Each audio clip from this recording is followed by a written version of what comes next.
Good morning, Nigeria. Welcome to Daybreak, reaching you live from the nation's capital. I'm Zainab Bala. And I am Ayuba. Thank you for joining us on Daybreak this morning. It's been a very interesting one over the night. A lot of stories coming out, and we'll be looking at them one after another on the program this morning. Quite an interesting, especially the one about APC's nomination forms. A lot of people on social media are raising eyebrow, concerning the amount of the forms. Quite 100 huge. million. That's for the presidential 100 million. Goes back to the point I've always said that in Nigerian politics, you may not be too young to run, but maybe you're too poor to run. Poor, exactly. So it's really, well, an interesting one. We'll see how all of that plays out, even though there are some minor exceptions here and there for youths and women, and also for people with disabilities. But we'll see how all of that. We are seeing reactions already from some of the aspirants who are hoping to clinch either of the seats, in the coming elections. But we'll continue to see how all of that unfolds. But let's take a look at the headlines this morning. APC pegs presidential forms at 100 million, governorship 50 million, and begins sales. And also, PDP leaders shot dead in Plateau. Gunmen storm Anambra police station, set patrol vans on fire. Anaku reschedules common entrance exams due to low registration. Let's take a look at the details now. The ruling All Progressives Congress has put the cost of the expression of interest and nomination forms for presidential aspirants at 100 million naira. The party's forms for the governorship aspirants cost 50 million naira, Senate 20 million naira, House of Representatives 10 million naira, and the State Houses of Assembly at 2 million naira. The National Executive Committee of the party disclosed on Wednesday that it has approved schedule of activities and timetable for the 2023 general election. The NEC has approved the commencement of sale of expression of interest and nomination forms from Saturday, April 23rd to May 6, 2022 for the 2023 general election. It approved a 50% reduction in nomination fees for youths less than 40 years for various elective positions. And then Vice President Yemi Osinbajo's Asiwaju Bola Ahmed Tinubu, former governor of Lagos State, Minister of Transportation Rotimi Amechi, Governor David Umahi of Ebonyi State are among the leading presidential aspirants of the ruling party. In other news, two leaders of the People's Democratic Party, PDP, in Bassa local government area of Plateau State have been shot dead. The deceased were killed when they accompanied Honorable Musa Aga, member representing Jos North Bassa constituency in the Plateau State House of Assembly, on a thank you tour of the general area, Bassa local government area. The spokesperson of the Plateau State Police, ASP Uba Gabriel, who confirmed the development, also said the attackers also shattered the vehicle of the lawmaker. He said investigation was ongoing to unravel the perpetrators of the attack. Also, the PDP in Plateau State has condemned the attack, saying the people of the state are in danger. Still on security matters, gunmen have attacked Anaku Divisional headquarters in Ayamelum local government area of Anambra State. Daily Trust gathered that the gunmen stormed the station in the early hours of Wednesday. 3 operational vehicles of the police were torched in the incident. The spokesman of Anambra Police Command, DSP Kenga Tochukwu, said the police repelled the attack. He also said in a bid to escape, the attackers threw bonfires inside the station, and it affected 3 of the police operational vehicles. The police spokesman noted that there was no casualty on part of police, adding that all police arms were intact. He further stated that the police reinforcement team had been drafted to the area and the operation was still ongoing. Security operatives and government officers have come under different attacks in Anambra in recent times. The National Examinations Council, NECO, has rescheduled the 2022 National Common Entrance Examination which is conducted for admission into Federal Unity Colleges from 23rd April 2022 to 7th May 2022. Aziz Sani, the head of Information and Public Relations Division National Examinations Council, said in a statement that the examination was rescheduled to give states with low registration of candidates the opportunity to register their candidates for the examination. The council enjoined candidates, parents, guardians, and relevant stakeholders to take note of the new date for the examination, noting that the registration of candidates will continue until the new date of the examination. All right, that's that for the news highlights. We'll now take a look at some more reports here now. According to the United Nations Population Fund, UNFPA child spacing lowers incidence of death, disability, and other complications during pregnancy and childbirth. This awareness has provided to Gombe women by family planning service providers in the state has led to huge turnout of women who want to access modern contraceptive methods of child spacing. We'll take a look at the reports as put together by Ibrahim Ismail, our correspondent. Take a look. Gidan Magani is a historic healthcare center located at the heart of Gombe City. For decades, women have been accessing maternal healthcare services here. These women are here for family planning services. They were inspired and enlightened on the health benefit of the procedure by health workers. Amina Ishaku is a 43-year-old who subscribed to family planning since her early marriage. She has 5 children and still counting. Amina and other women speak on the benefits of child spacing to their health. She is saying we are well catered for. I and my children are very healthy. They are going to school now. I used to receive injection quarterly. No complications. I am healthy with my children. I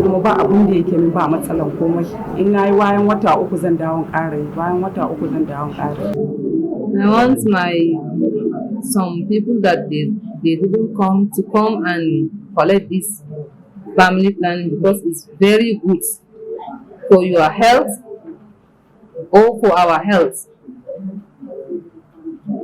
and our children. Gombe State government has been providing free family planning services, and health workers say they now record up to 20 clients daily. But however, lament the inadvocacy of family planning kits. The demand is too much, more especially this day. Before, family planning, they don't used to, but now, the wahala is too much. Whether you like it or not, you have to do this family planning. They are doing it not because of anything, because of the pains that we have. And this COVID-19, it brings us so many things that they just have to do this family planning. The family planning coordinator, Gombe State Primary Healthcare Development Agency, urged the state government to release funds from the family planning budget to enhance service delivery. You can have a client without having the consumables. It will cost you a lot of money, which a client cannot even be able to pay or to able to provide the needed things for her services. So in that case, the government have tried in giving allocation or budget line to family planning, which already has been written to them, and I believe my able government will do something about it. The contraceptive prevalence rate in Gombe State stood at 17%, but stakeholders are still working to push the figures up to meet the family planning 2030 agenda for sustainable development. From Gombe, Ibrahim Ismail reporting for Trust TV. Indeed, this is the great development, I must say, coming from the north where, family planning and contraceptives are, people are against. It's not very common, yeah.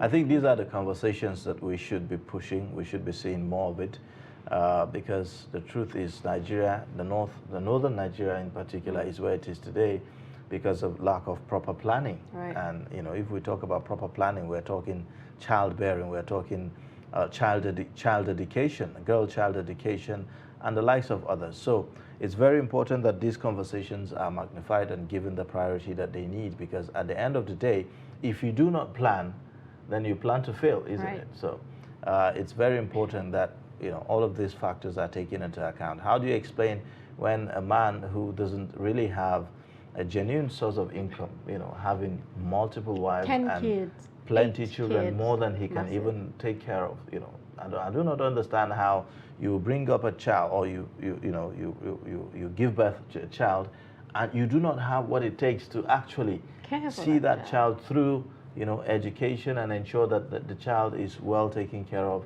And in most cases they are left to be on the streets to fend for themselves, and before you know it, we are creating people that will end up becoming monsters in our society. It's quite sad, given, the economic reality that we are facing presently. It's even more challenging for parents these Truly. days. And which is why a lot of people have also said that if you want to tackle insecurity in Nigeria, in the north precisely, it has to be a combination of both approaches, kinetic and non-kinetic. Right. One takes care of the socio-economic needs of the people, especially at the grassroots, ensuring that people are educated, ensuring that people have jobs, ensuring that people are productive.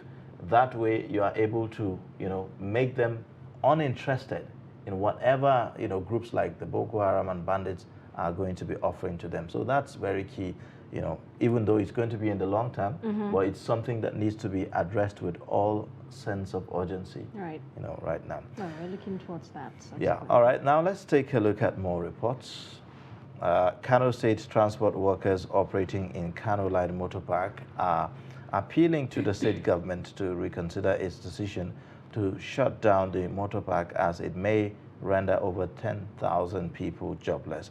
Trust TV's Idris Jibrin reports that the state government has already shifted the transporters to a nearby building pending the final closure of the park. Take a look. Situated along Zaria Road in Kano Metropolis, Kano Line Motor Park is the most popular and perhaps one of the largest motor parks in Kano. There are well over 10,000 people benefiting from this park who are now at the risk of losing their jobs. There are over 5,000 of us working here at interval. Before now, we were criminals living in island. But when Konkoso established this park, we were relocated here, making a living. Now, if they close this park, do they want us to go back to the life of crime again? According to these people, the state government is yet to provide them with any other alternative as to where they should relocate to, apart from these nearby buildings, which forces many vehicles to park and load passengers from outside the main park.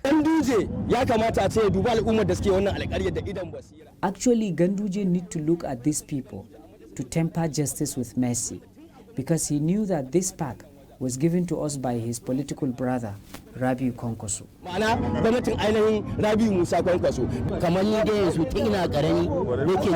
Like me, I have been working here from my childhood. In fact, if it's a government work, I will be due for retirement in few years to come. For God's sake, if you send me away from here, where will I go? Meanwhile, the Kano State Transport Authority confirmed that the park is being relocated to another location and that the intention is not to render any person jobless, but to ensure that there is control in the number of motor parks across Kano State.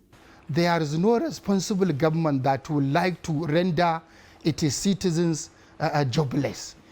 Any place that you see government is about to embark on a program, there must be measures that have taken prior to the taking of that activity. So definitely there is a place that government have carved out of that place for them to relocate.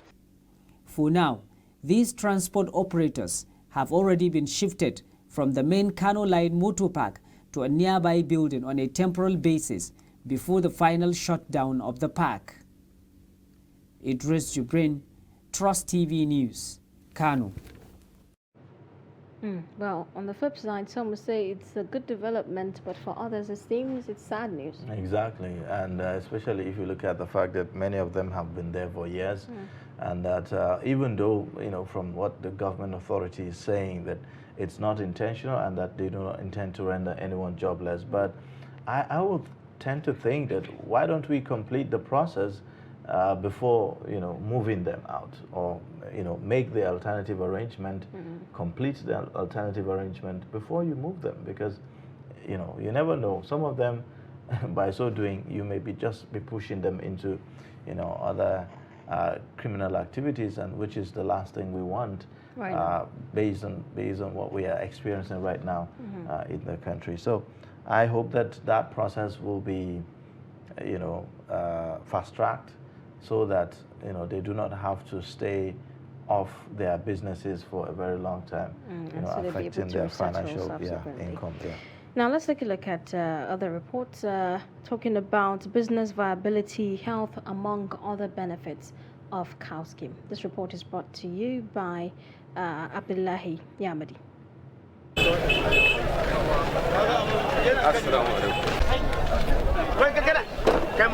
The overconsumption of Bomo, especially in the southwestern Nigeria, is affecting the leather industry. Bomo has become a major part of the Nigerian menu, which means there is little cow hide left to produce leather, out of which shoes, bags, belts, wallets, and other products are made. Marsh Market remains one out of many destinations where cow skin is processed for onward transportation to the southern part of Nigeria. However, the business of processing cow skin or Bomo for sale from this part of the country has been declining. This is because of the new regulations and duties introduced by the Nigeria Customs Service to regulate sale of the products. We have some restrictions, especially from the officials of the Nigeria Customs Service. We process this cow skin from markets like this within Nigeria and transport it to the southern part of this country, the same country, but yet the custom officials disturb this business, and as far as we are concerned, we have been relegated to nothing. In fact, we don't know what to do. As you see us here, this business is declining because of the problems we have been having with the Nigeria Customs Service. Despite the new restrictions, there are still some economic benefits that can be derived from the cow skin or Bomo business. This business has brought honor and dignity to all of us here. We have been getting what we want from this business.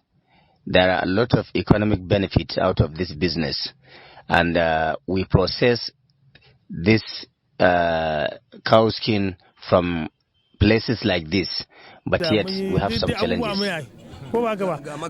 Experts say there are some health hazards that may follow the consumption of such animal hides because of the chemicals that are used to process the products. I have seen the pandemic that happened with what do you corona. The worst could happen because infection has no boundary, and infection must be controlled. So maybe the only solution to this is the law enforcement agencies, the healthcare workers.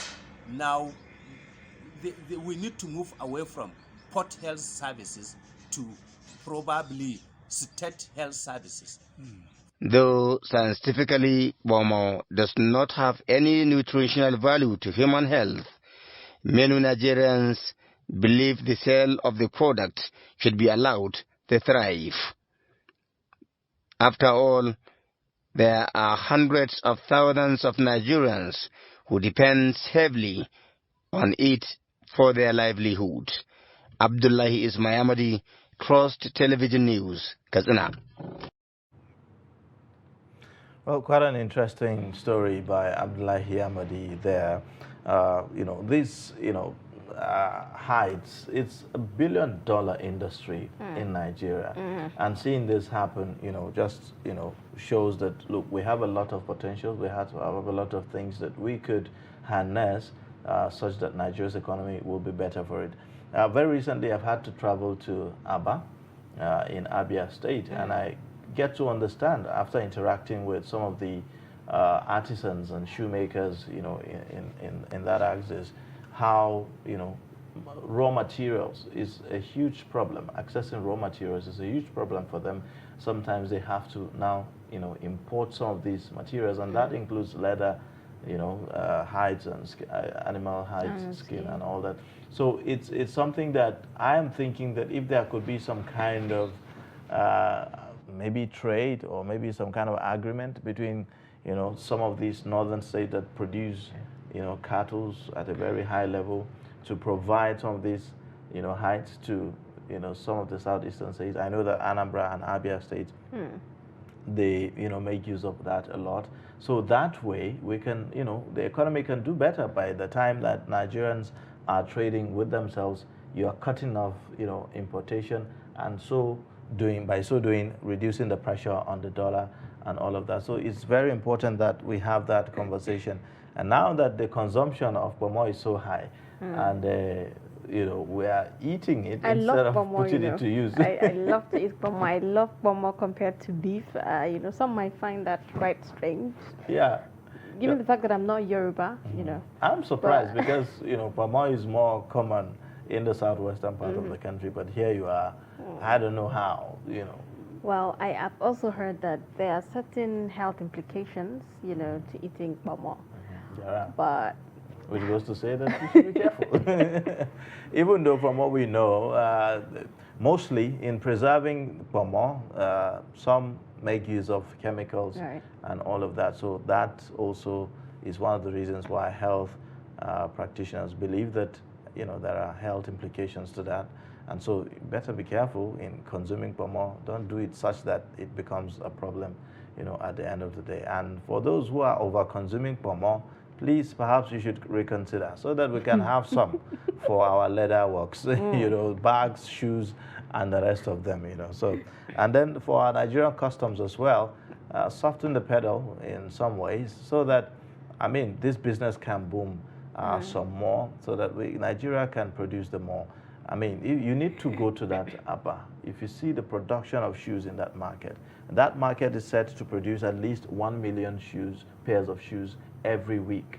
Wow. Every week. And if you do that, the maths, by the end of a year, you're talking about 48 million pairs of shoes. And where do they get that raw material from? Where do they get it? Mostly imported. So it's important that if we can have that, business developed. I know that they do that in some way, but it can be harnessed, it can be made better, such that our local businesses can thrive and do better. Well, that's that for some of the stories that we are looking at this morning. We'll take a short breather and then take a look at the events that made history on this day, the 21st of April in our world. Take a look.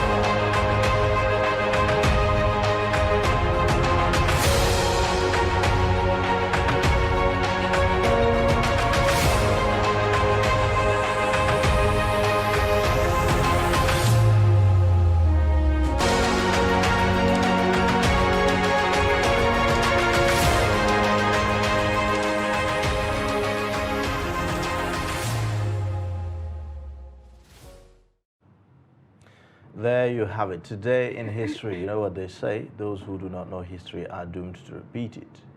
But there are those who know history and still repeat it. What do we say to them? That's up to you. Here on our part, we'll highlight some of them, and that's what we're doing right away. Now, in 2013, 185 people are killed in a conflict between Islamic extremists and the Nigerian military. That's something that happened almost 10 years ago in Nigeria. Now, back in 2021, Manhattan District Attorney's Office announces it will no longer prosecute prostitution, dismissing 914 open cases, part of growing movement to change an approach to prostitution. Well, in Nigeria, prostitution is still a crime, isn't it? It is, Because actually. I've seen that there's a clampdown on prostitutes. We call them commercial sex workers on our streets. The police go after them. So that is yet to come here. But in Manhattan, they have announced that they are no longer going to be persecuting prostitution. Back in 2019, Ukrainian comedian Vladimir Zelinski wins the country's presidential election in a landslide. Now, that's something that a lot of people, never expected to happen. But today, he's the president of Ukraine. Truly. And he's Very, having to very deal with a war interesting. with Russia. A lot of people were, at the initial stage, not sure what's going to happen. Perhaps even Russia thought, well, we're going to crush Ukraine in a matter of 24 hours or maybe 48 hours. But it is beating the imagination of a lot of people how they have been able to stand up to Russia till this moment. And it's really interesting to see how involved, he is. He is in this very, whole very fight. involved. I mean, coming from the entertainment industry and straight into politics, and From not film just to- politics at a very low level, but at a very high level. As a president, I can only imagine what will be running through his mind. How will he be tackling all the intelligence reports that he's going to be getting of threats and attacks and all of that? I mean, of course he has advisors, he has the military, he has all of that, but I mean, you have to make decisions, right?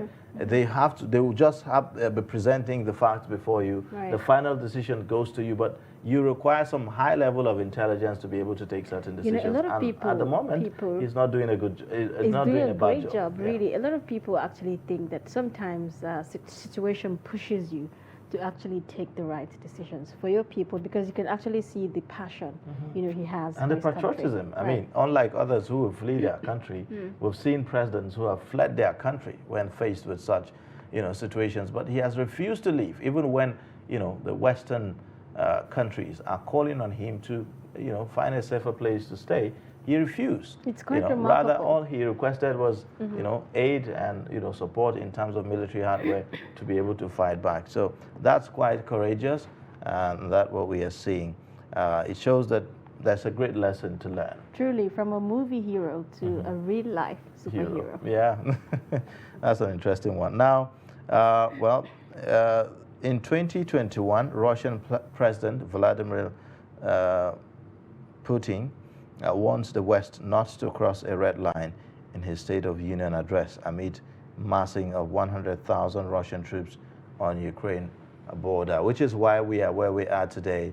The Russia-Ukraine war is ongoing. That red line has been crossed, and Putin is saying, no, I'm not going to have it.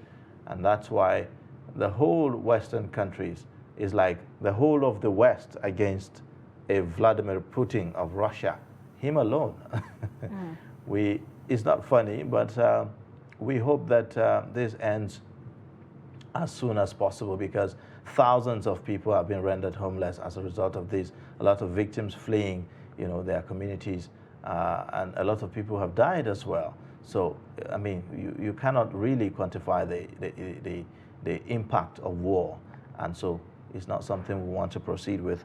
I hope that all the discussions and all the negotiations come to an end as soon as possible, and that some kind of middle ground is found at the end of the day, so that we do not have to continue to see this bloodshed. Well, that's that for today in history. We'll take a short breather, and then when we come back, we'll now take a look at the stories on our front pages, talking about the issues that we are having to deal with today.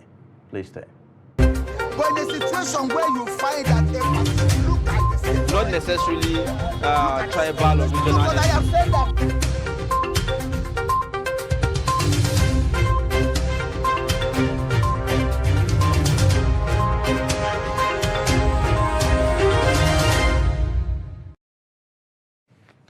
All right, thank you for staying. Now we begin the newspaper review with the Daily Trust newspaper this morning. It leads with political stories. It says, APC under fire for pegging presidential forms and 100 million naira. The writer says governorship forms go for 50 million naira. It's a recipe for fraud, and that's according to Don and others. The other writer says it's plots to disenfranchise us, and that's the aspirants speaking up. Next power ceded to NWC for 90 days. These are the outcomes of the meeting, of the next meeting of the APC. The pictorial there shows the President Muhammadu Buhari and other executive committee members during the 11th National Executive Committee meeting of the APC. You also have below that, NAF airstrike kills 6 children, destroys houses in Niger. The stories at the very bottom of the paper says Nigeria's subsidies have significant negatives according to the World Bank. 2023 elections, brace up for challenges, CJN tells judges. And then gunmen attack Anambra police station, burn vehicles. At the top, above the lead story, you see the story about PDP. It says PDP rakes in 646 million from 17 presidential aspirants, ends forms sale. The next one, farmers, merchants disappointed as prices of grains continue to drop in Taraba. Well, very interesting stories. This is exactly what we opened the show with, you know, about the APC's pegging of 100 million naira as the cost of the presidential form for the party.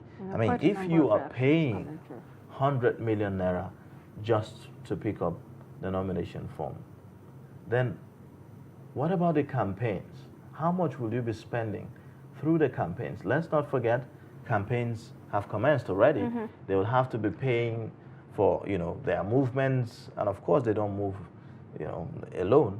You know, you have a whole entourage that goes with them. So if you are taking a jet, for instance, to fly from Lagos to Kano or to Katsina to meet with the people and all of that, how much are you spending on fuel? Aviation fuel, let's not forget, is now, you know, at a very, very high price for a liter. I think goes for around 500 or 600, between 500 to 600 naira per liter.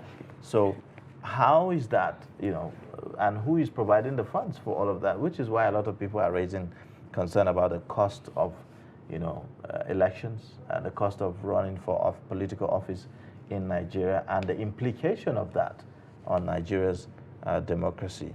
So it's really something that is worrisome. The argument is likely to be that there's high inflation in the country, and so perhaps even politicians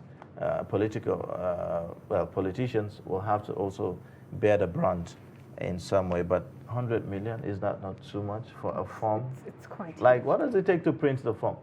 Is it printed abroad? I mean, I'm just... Someone say, is it printed in gold? Exactly. But I mean, so if we have such high spendings, if we have such high projections for our spendings politically and in campaigns and the rest of them, maybe the form should be, you know, lesser in terms of price, if you think about it. But again, I mean, ours is just to bring up all the updates for you every now and then. So you can take a look at that. Yeah, if you want more details of the story, you can pick a copy of the Daily Trust newspaper. It's something worrisome. And if you put that side by side, the APC is saying 100 million. If you put that side by side with that of the PDP, the PDP's form goes for the presidential goes for 40 million naira. Well, you know, that's way lesser, about less than 50%. So a lot of people actually didn't see this coming. We're not expecting to see this huge sum. Yeah, it's quite high, and I am wondering how youths, women, people with disability will cope with all of this. Yes. Even though that they said that they are making some exceptions, but even at that, I really do not know how it's going to pan out. For youths, for instance, there's a 40% discount, right? For those youths. So which means that we are looking at 60 million naira So if you have a 40% discount, 60 million is still huge, right? Still huge. And then, you know, you talk about maybe women. For women, they said, well, the forms are going to be free. All they need is to pay for the expression of interest forms.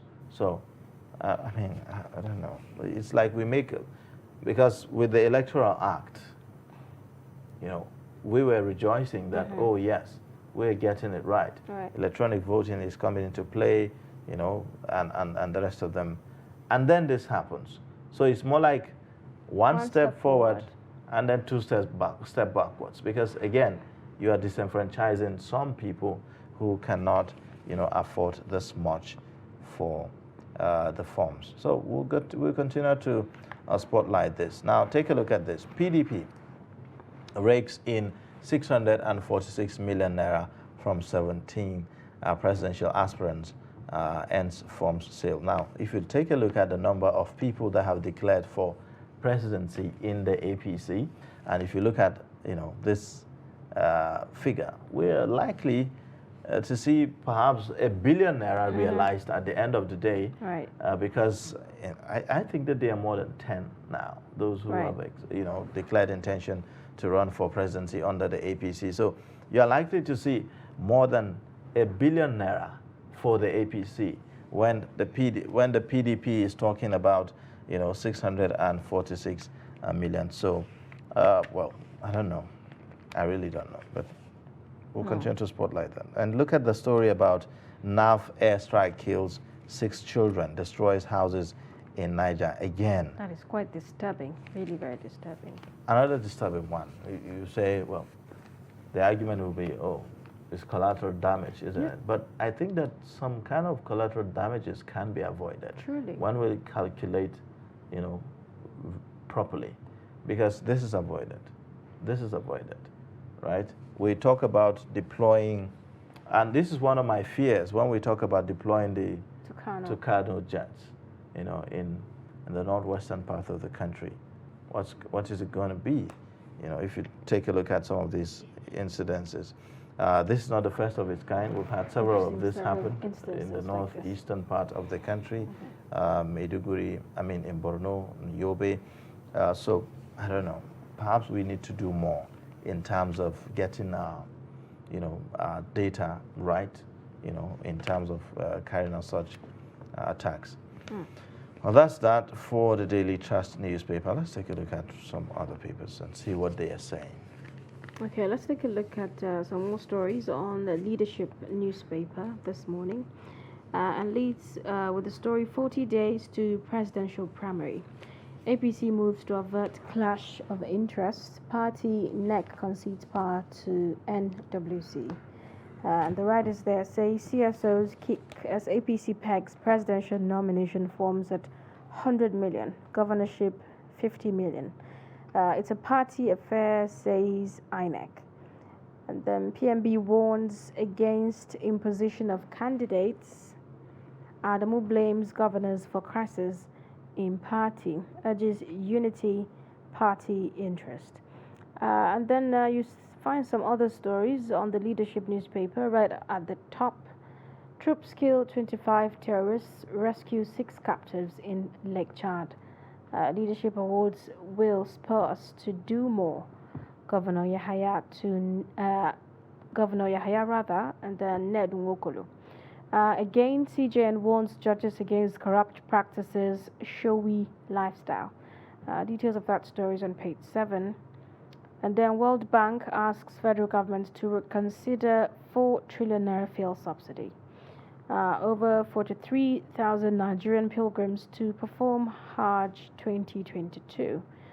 And then you see also train attack. El-Rufai gives 9 victims' families 18 million. These are some of the major stories on the Leadership. All right. Let's take a look at some more stories on the Blueprint newspaper. It leads with the same story as that of the Daily Trust. It says, APC presidential ticket. Osibanjo, Tinubu, Amechi, others to cough out 100 million naira each. It has the writers that says, governorship 50 million naira, senatorial reps 20 million naira and then 10 million naira respectively. Female aspirants, PWDs, that's persons with disabilities, free. And the next rider there says Buhari warns governors against imposition of candidates, oppressive behaviors. Let's avoid PDP's self-destruct mistakes, and that's Adamu. He wants ex-governors to recognize incumbent as party leaders. NEC transfers powers to NWC for 90 days, settles for indirect primaries. Lawan Gbajabiamila demand automatic tickets for NAS members. So you also see, with little resources, we have done much. Nigerians forgetful, and that's according to Buhari. Buhari to Ministers Summit report on local vaccine production next month. And then below the pictorial, most Nigerian governors not development driven, and that's according to Yuguda. Well, a lot of people say, well, the system has been rigged against us. I guess that's what some of the aspirants will be saying. You know, looking at this, you know, a lot of accusations and allegations about, you know, rigging the election even before it starts. Before it starts. Quite interesting politics. Yeah, well, I hope that we do better. Truly. Well, let's look at some more stories on the Daily Independent. Looks like most of the papers today are leading with the story about, primary election and the cost of nomination forms and all of that. On the Daily Independent, outrage trails APC 100 million, 50 million presidential Guba forms. Participation in election now business to earn profit. This is according to lawyers. Say political parties have transformed to revenue collectors. Huriwa condemns APC, urges arrest probe of form buyers. Commercial exercise would dampen hopes of the nation. This is according to CISLAC. And then you see other stories on the Daily Independent. COVID-19, Buhari gives minister deadline to submit vaccine production report. Brace up ahead of 2023 polls. CJN urges new judges. NAF chief vows to probe crashed aircraft in Kaduna, raises panel. Assistant Police Commissioner slums dies in Bayelsa. And you'd also see the story about 2023 presidential election. PDP in dilemma over consensus as 17 jostle for party's ticket. Oni berates Fayemi over salaries of recalled EXU staff. And then right at the top, you see we are at risk of losing 2023 election. This is according to the APC chairman. Laments supremacy battle between governors, predecessors. Party adopts indirect primaries. NEC cedes powers to NWC. And you'd also see I'll deploy tougher measures in tackling insecurity. This is according to Nigeria's President Muhammadu Buhari. These are some of the major stories on the Daily Independent. All right. Well, quite interesting how the story about APC's nomination forms is generating reactions. It's virtually in all the papers. But let's take a look at the national economy and see what they have to offer this morning. Now, the lead story there, just as the name implies, national economy, they are leading with a different story, not political. It says forex scarcity imputes short supply, further slow Nigeria's productive sectors. And then you have World Bank ask FG to reconsider 4 trillion naira subsidy. The story is below the pictorial. Crypto assets used in Nigeria, others to bypass capital restrictions. That's according to IMF. Chinese firm expedites action on $3 billion Port Harcourt Maiduguri rail project. 900 Nigeria graduates set for Dangote refinery oil gas trading. Travelers through Nigerian airports increased to 13 million in 2021. That's the National Bureau of Statistics. Well, that's that for the national economy. The lead story, forex scarcity imputes short supply, further slows Nigeria's productive sectors. This is what the national economy is reporting, even after the IMF is projecting a likely increase in Nigeria's GDP to 3.7%, thereabout. So that's that for the national economy. Let's take a look at some more. Okay, let's take a look at the stories on the Daily Times. 2023, APC pegs presidential form at 100 million, 50 million for governorship form. Slates presidential primaries for May 30th to 31st as NEC transfers powers to NWC for 90 days. Buhari warns party leaders against imposition of candidates, urges litigants to withdraw cases. Right at the top, insecurity, Buhari vows to be tougher going forward. Says Boko Haram neither about religion nor ethnicity. ASU accuses federal government of failure to prioritize varsity education. 2023, no decision taken yet on zoning. Mode of primaries. This is coming from the APC spokesman. And then Khan condemns provocative, insensitive advertisement by Sterling Bank. Desist from unmerited wealth, ostentatious lifestyle. CJN warns judges. Quite interesting stories on the Daily Times.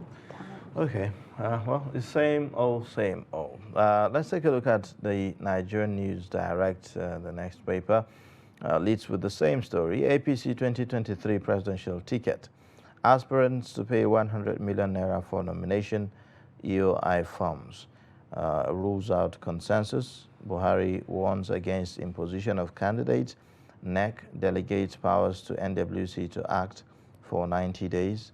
Adamu blames party crisis on supremacy battle amongst former and serving governors. Of course, it's a major issue, especially at the subnational level, when you have, senators, governors, both serving and former at loggerheads. Most times, maybe because of, power sharing arrangements in the state and all of that.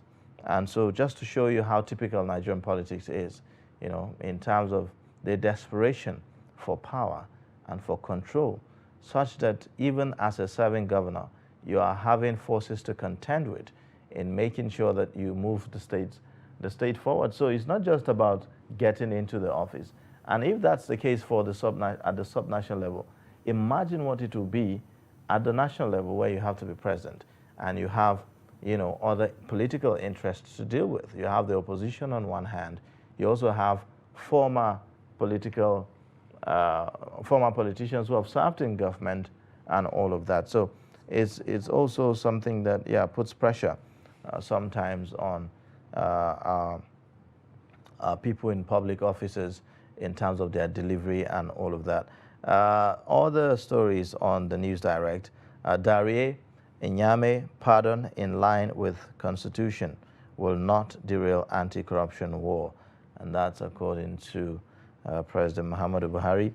Fintech, Nigeria ahead of South Africa in venture capital as African startups get $2.5 billion in 2021. Yes. Then other stories we have at the very top, above the nameplate. BOI announces 184.6 billion naira gross earnings in 2021. NAF to investigate cause of trainer aircraft crash in Kaduna. NIDA to commemorate World Creativity and Innovation Day. And then at the very bottom, bomb blast. Taraba Assembly Speaker urges security agencies to fish out culprits. OAU female student accuses lecturer of sexual assault. IGP receives Women Affairs Minister, reveals progress on Osinachi's case. So these are some of the stories on the front page of the News Direct this morning. Well, we'll be having a more detailed, review in the next hour when our reviewer is here to have a more detailed, review of the stories that made headlines this morning. Yeah. All right. For now, let's take a look at how Nigerians are faring from day to day, earning their living, through legitimate means. So take a look.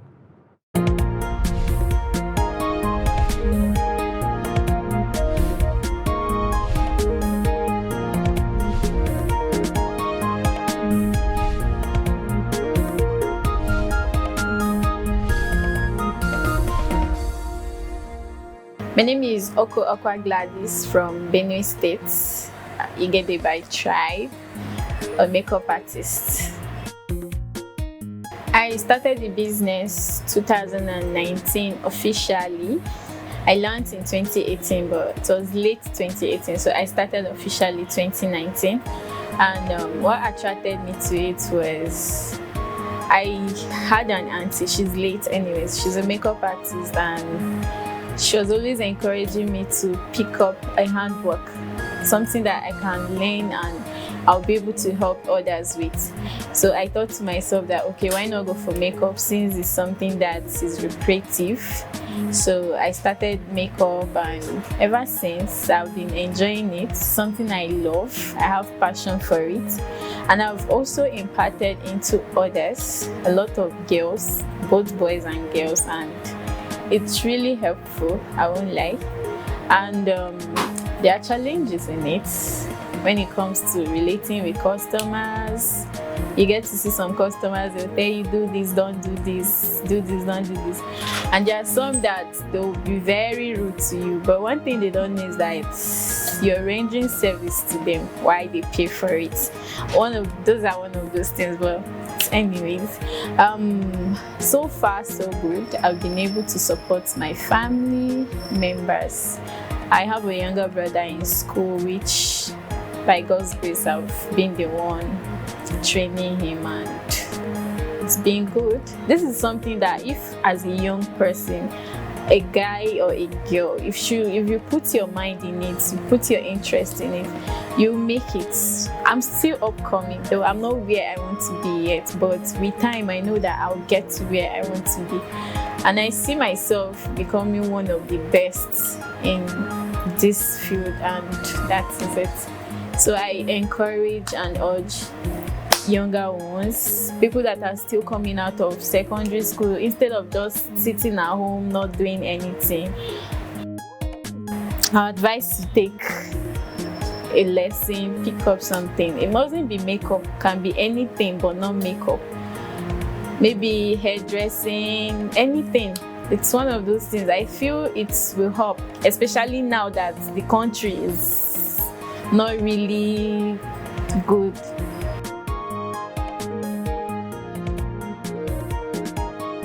I actually have a lot of students. I have students, people that are under me, training under me. Earlier, I had a student working with me, and she went for outside job. That's why she's not here right now.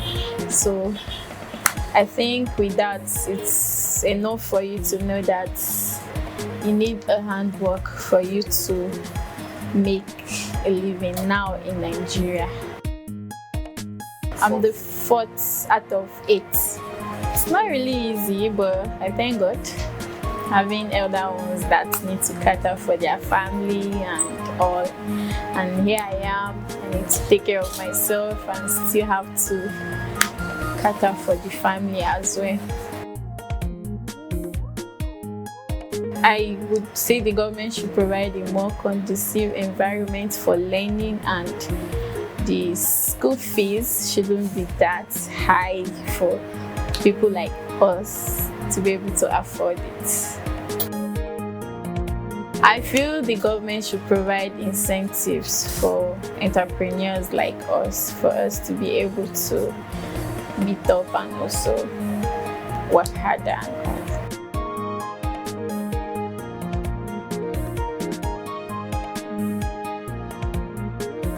So my advice to the young girls out there is more to life than going into prostitution, following older men and all of that. And my advice to you is pick up a skill. It's not about you wearing the best clothes. It's not about you wearing the best hair now. It's about you doing something that you benefit from later. At my age, okay, I remember when I was 19 years old, and all I wanted to just be a graduate and probably get married and life continues. But there's more to life than that. You need to have something you're doing after your certificate. It's very, very important you have a handbook at an early age, because we don't know what tomorrow holds. So my advice to you is get a handbook, do something, go out there and explore the world. You mustn't really have everything it takes, but you can start from somewhere, the same way I started from somewhere. There are times whereby customers will call, and when you go there, they'll look at your makeup box, it's not up to what they want, and they'll start telling you, okay, they called someone else, and you feel you want to give up. Still, I didn't give up, I still push it, and today I'm happy to be where I am today. So my advice to you is just try your possible best, don't give up on whatever you're doing, pick up a skill, and you'll be happy tomorrow. My name is Okwa Gladys. I'm a makeup artist, and this is my daily hustle. Keep watching Trust TV.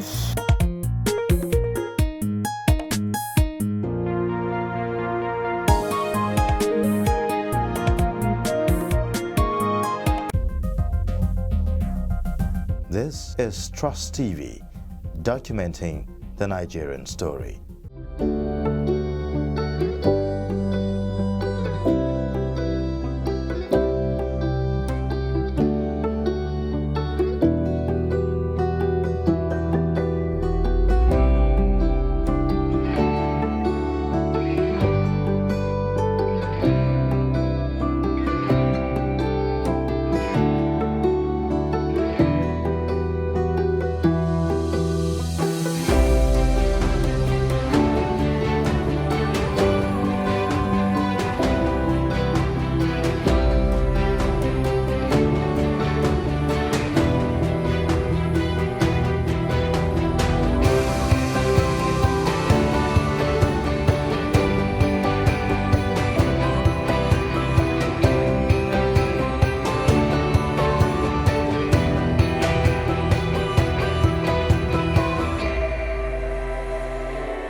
As the 2023 elections draw near, remember, evil prospers when good men and women only wish for peace, but never take a step to make peaceful elections happen. Are you a father? Are you a mother? What are you saying to your children as elections approach? Have you warned them not to let themselves be used to cause violence? Have you explained to them what the consequences of electoral violence might be? Do your part to make peaceful elections happen. Talk to your children. Protect them from unscrupulous politicians who want to put them in harm's way, while their own children are comfortable at home, within and outside the country. Let's join hands to make 2023 elections peaceful. This message is from the National Orientation Agency, NOAA.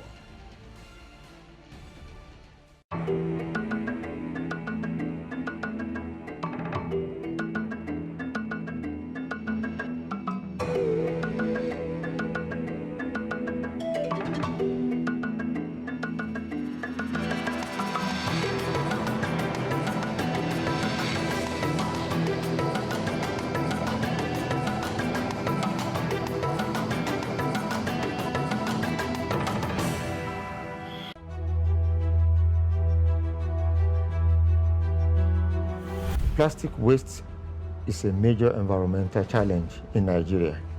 This has been the problem for most environmentalists, and not only in Nigeria but all over the world. Nigeria has recorded about 5,000 incidents of oil spill. All these incidents, were they discovered by your agency? We detect some. The host communities detect quite a lot. The oil companies themselves, through their surveillance agents, discover some, because we have to put a lot of efforts on our part to make sure that we synchronize activities with that of the oil companies, working towards preventing a spill.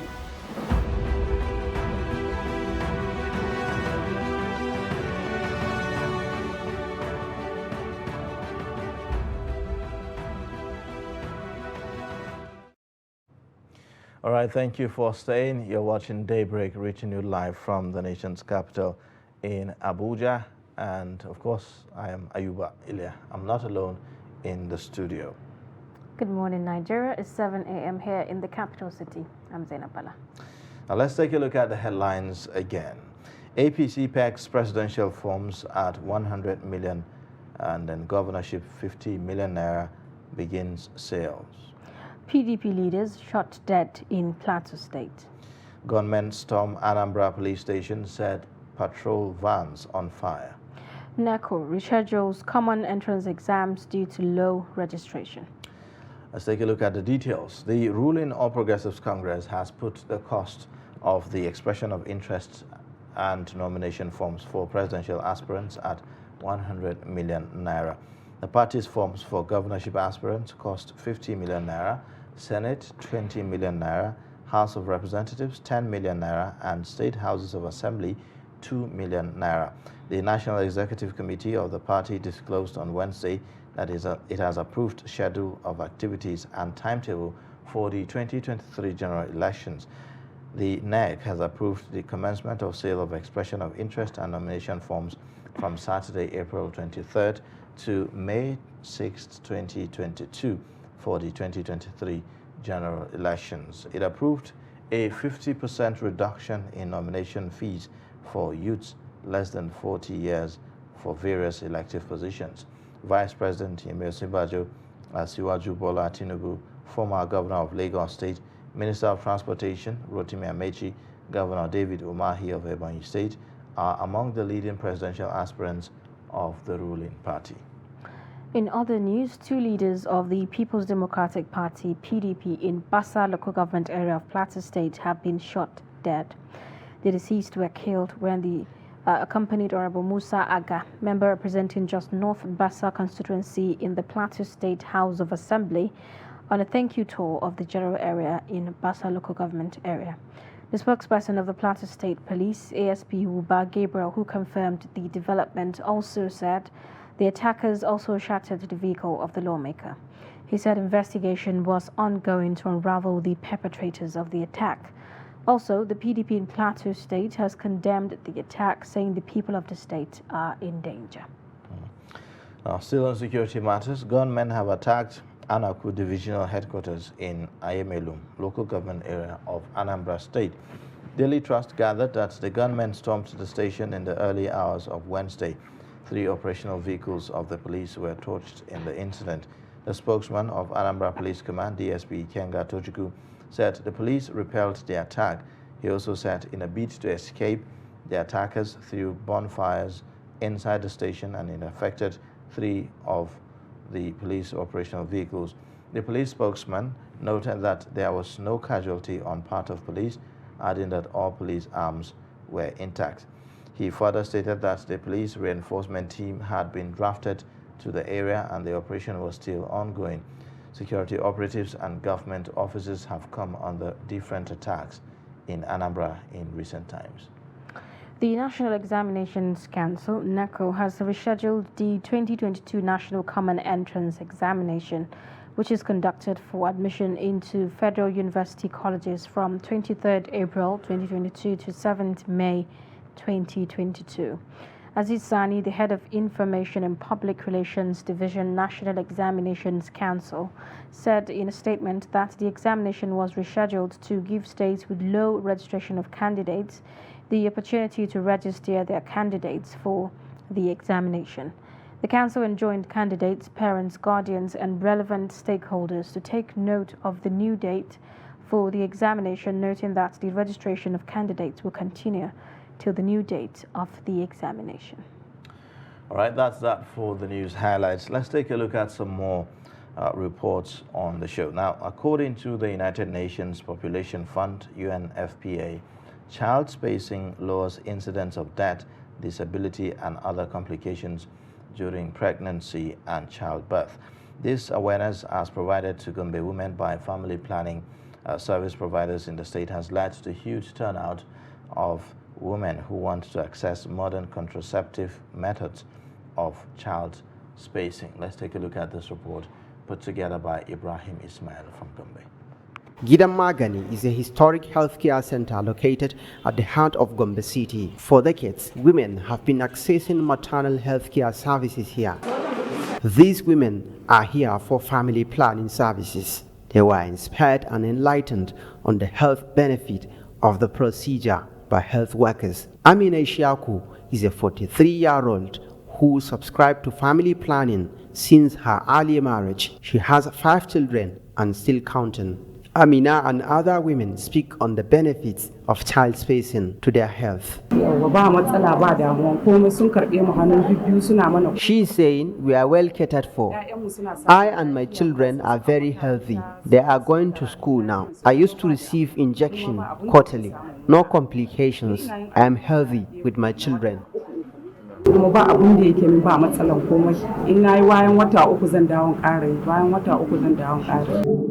I want some people that they didn't come and collect this family planning because it's very good for your health or for our health and our children. Gombe State government has been providing free family planning services, and health workers say they now record up to 20 clients daily. But however, lament the inadvocacy of family planning kits. The demand is too much, more especially this day. Before, family planning, they don't used to, but now, the wahala is too much. Whether you like it or not, you have to do this family planning. They are doing it not because of anything, because of the pains that we have. And this COVID-19, it brings us so many things that they just have to do this family planning. The family planning coordinator, Gombe State Primary Healthcare Development Agency, urged the state government to release funds from the family planning budget to enhance service delivery. You can have a client without having the consumables. It will cost you a lot of money, which a client cannot even be able to pay or to able to provide the needed things for her services. So in that case, the government have tried in giving allocation or budget line to family planning, which already has been written to them, and I believe my able government will do something about it. The contraceptive prevalence rate in Gombe State stood at 17%, but stakeholders are still working to push the figures up to meet the family planning 2030 agenda for sustainable development. From Gombe, Ibrahim Ismail reporting for Trust TV. There you go, that report on family planning and contraceptives. Now let's take a look at other reports from other parts of the country. The Kano State Transport Workers operating in Kano Line Motor Park are appealing to the state government to reconsider its decision to shut down the motor park, as it may render over 10,000 people jobless. Trust TV's Idris Jabil reports that the state government has already shifted the transporters to a nearby building pending the final closure of the park. His report. Situated along Zaria Road in Kano Metropolis, Kano Line Motor Park is the most popular and perhaps one of the largest motor parks in Kano. There are well over 10,000 people benefiting from this park who are now at the risk of losing their jobs. There are over 5,000 of us working here at interval. Before now, we were criminals living in Ireland. But when Konkoso established this park, we were relocated here, making a living. Now, if they close this park, do they want us to go back to the life of crime again? According to these people, the state government is yet to provide them with any other alternative as to where they should relocate to, apart from this nearby building, which forces many vehicles to park and load passengers from outside the main park. Actually, Ganduje need to look at these people to temper justice with mercy, because he knew that this park was given to us by his political brother, Rabiu Konkoso.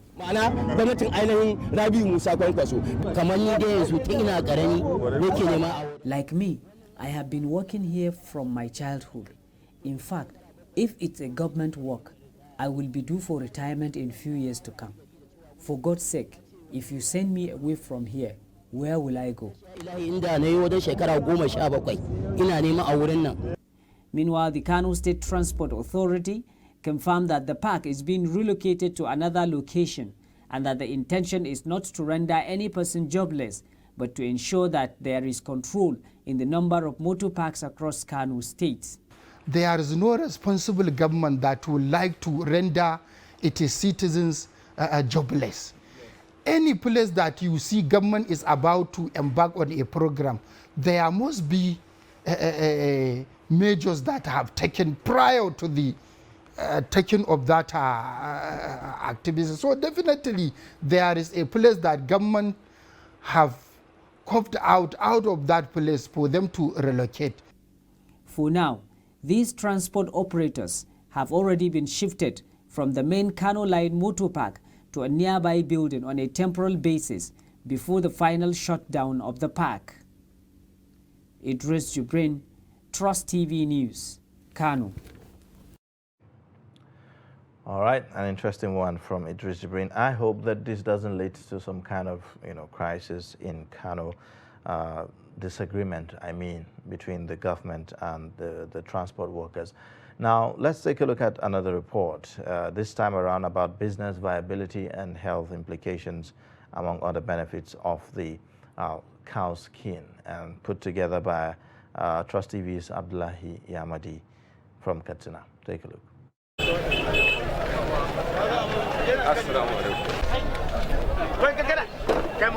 The overconsumption of Bomo, especially in the southwestern Nigeria, is affecting the leather industry. Bomo has become a major part of the Nigerian menu, which means there is little cow hide left to produce leather, out of which shoes, bags, belts, wallets, and other products are made. Marsh Market remains one out of many destinations where cow skin is processed for onward transportation to the southern part of Nigeria. However, the business of processing cow skin or Bomo for sale from this part of the country has been declining. This is because of the new regulations and duties introduced by the Nigeria Customs Service to regulate sale of the products. We have some restrictions, especially from the officials of the Nigeria Customs Service. We process this cow skin from markets like this within Nigeria and transport it to the southern part of this country, the same country, but yet the custom officials disturb this business, and as far as we are concerned, we have been relegated to nothing. In fact, we don't know what to do. As you see us here, this business is declining because of the problems we have been having with the Nigeria Customs Service. Despite the new restrictions, there are still some economic benefits that can be derived from the cow skin or Bomo business. This business has brought honor and dignity to all of us here. We have been getting what we want from this business. There are a lot of economic benefits out of this business, and we process this cow skin from places like this, but yet we have some challenges. Experts say there are some health hazards that may follow the consumption of such animal hides because of the chemicals that are used to process the product. I have seen the pandemic that happened with Corona. The worst could happen because infection has no boundary, and infection must be controlled. So maybe the only solution to this is the law enforcement agencies, the healthcare workers. Now, we need to move away from port health services to probably state health services. Though scientifically, Bomo does not have any nutritional value to human health, many Nigerians believe the sale of the product should be allowed to thrive. After all, there are hundreds of thousands of Nigerians who depend heavily on it for their livelihood. Abdullahi Ismayamadi, Trust Television News, Katsina.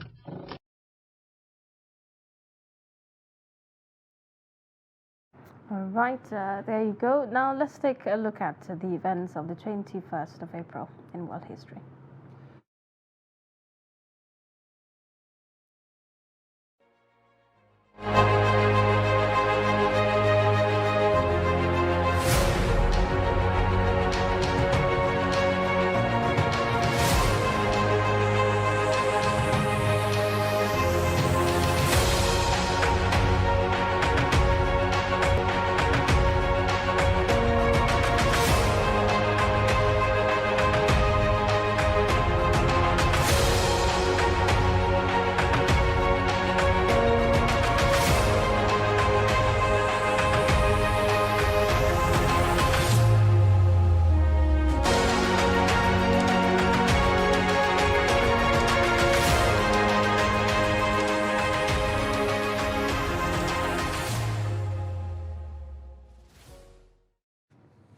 All right, thank you for staying. There you have today in history. Now we'll take a look at, the stories on our front pages this morning shortly after this breather. Please stay.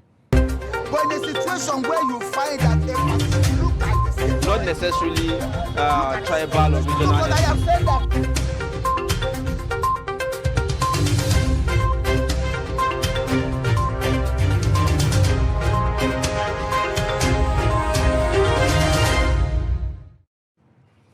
All right, thank you for staying. Going straight into the newspaper review, this time around with our reviewer in the studio, the editor-in-chief, Deadline Nigeria, Nasiru Lawal, who joins us to give us perspectives on some of these stories. Thank you for joining us on Daybreak.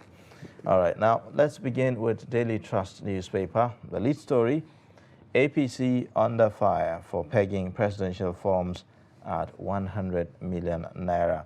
The writer says governorship forms go for 50 million naira. It's a recipe for fraud, and that's according to Don and others. It's plot to disenfranchise us. That's the aspirants they are speaking up. And then next power ceded to NWC for 90 days. You have other stories. PDP rakes in 646 million naira from 17 presidential aspirants, ends forms sale. The next story, farmers, merchants disappointed as prices of grains continue to drop in Taraba. Below the pictorial, NAF airstrike kills 6 children, destroys houses in Niger. And then at the very bottom, Nigeria's subsidies have significant negatives, according to the World Bank. 2023 elections, brace up for challenges, CJN tells judges.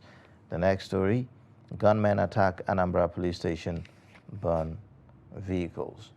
These are the stories on the front page of Daily Trust this morning. Now, well, let's get perspectives. We have, like we told you, Nasiru Lawal, the editor-in-chief, Deadline Nigeria, in the studio. Well, the story about APC's nomination forms is everywhere on our papers. A lot of reactions, especially on social media since yesterday. And it is, some are saying that what now becomes of some young people, in this race? Is this election now rigged against them even before the election begins and all of that? So that's the concern. What's your thoughts around this one? I think that's the fact.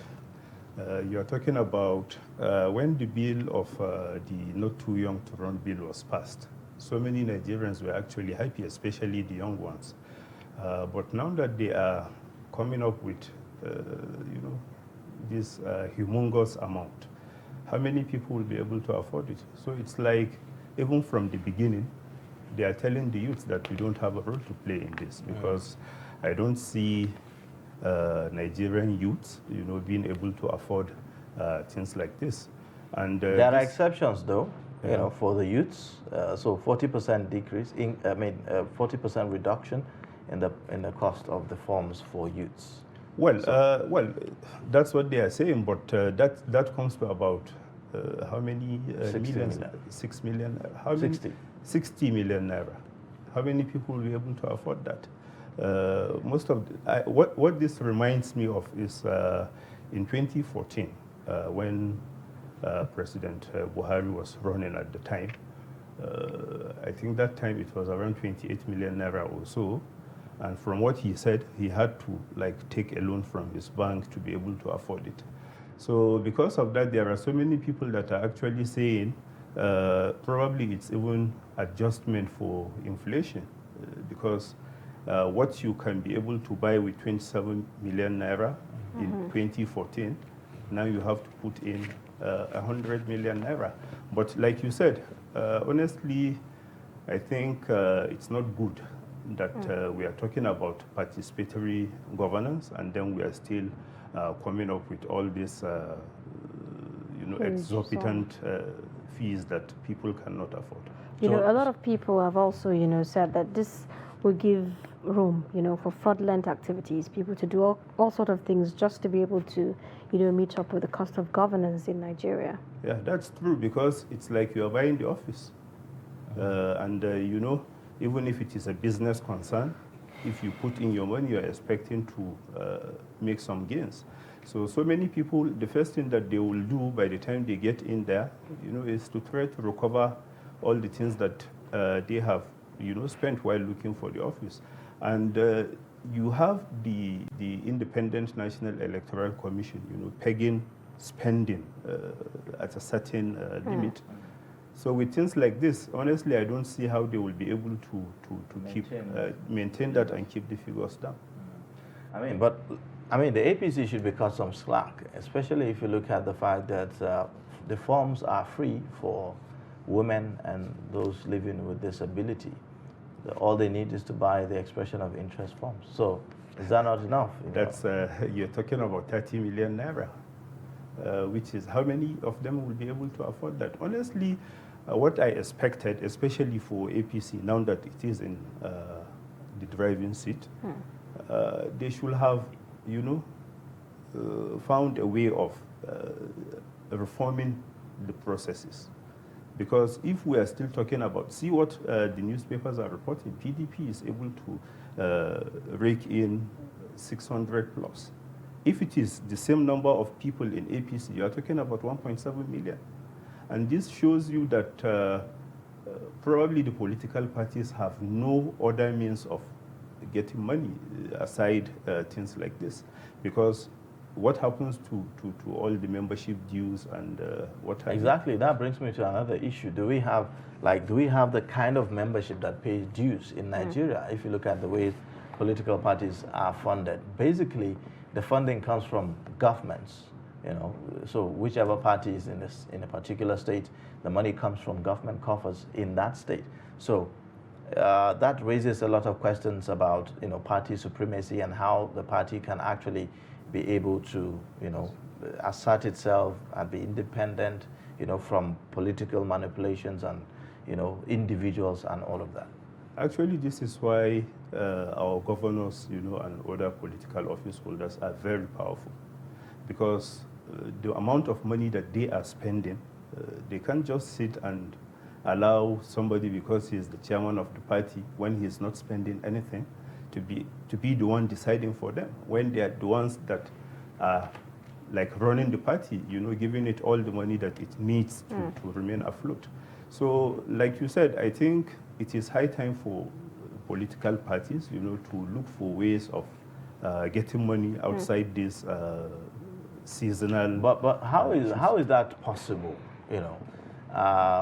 Now the issue about rifts between former governors and serving governors, former senators serving senators in a state, was on the table at the meeting yesterday at the NEC yesterday, and the party chairman is concerned that this is likely to divide the party along factions and the rest of them in the coming elections.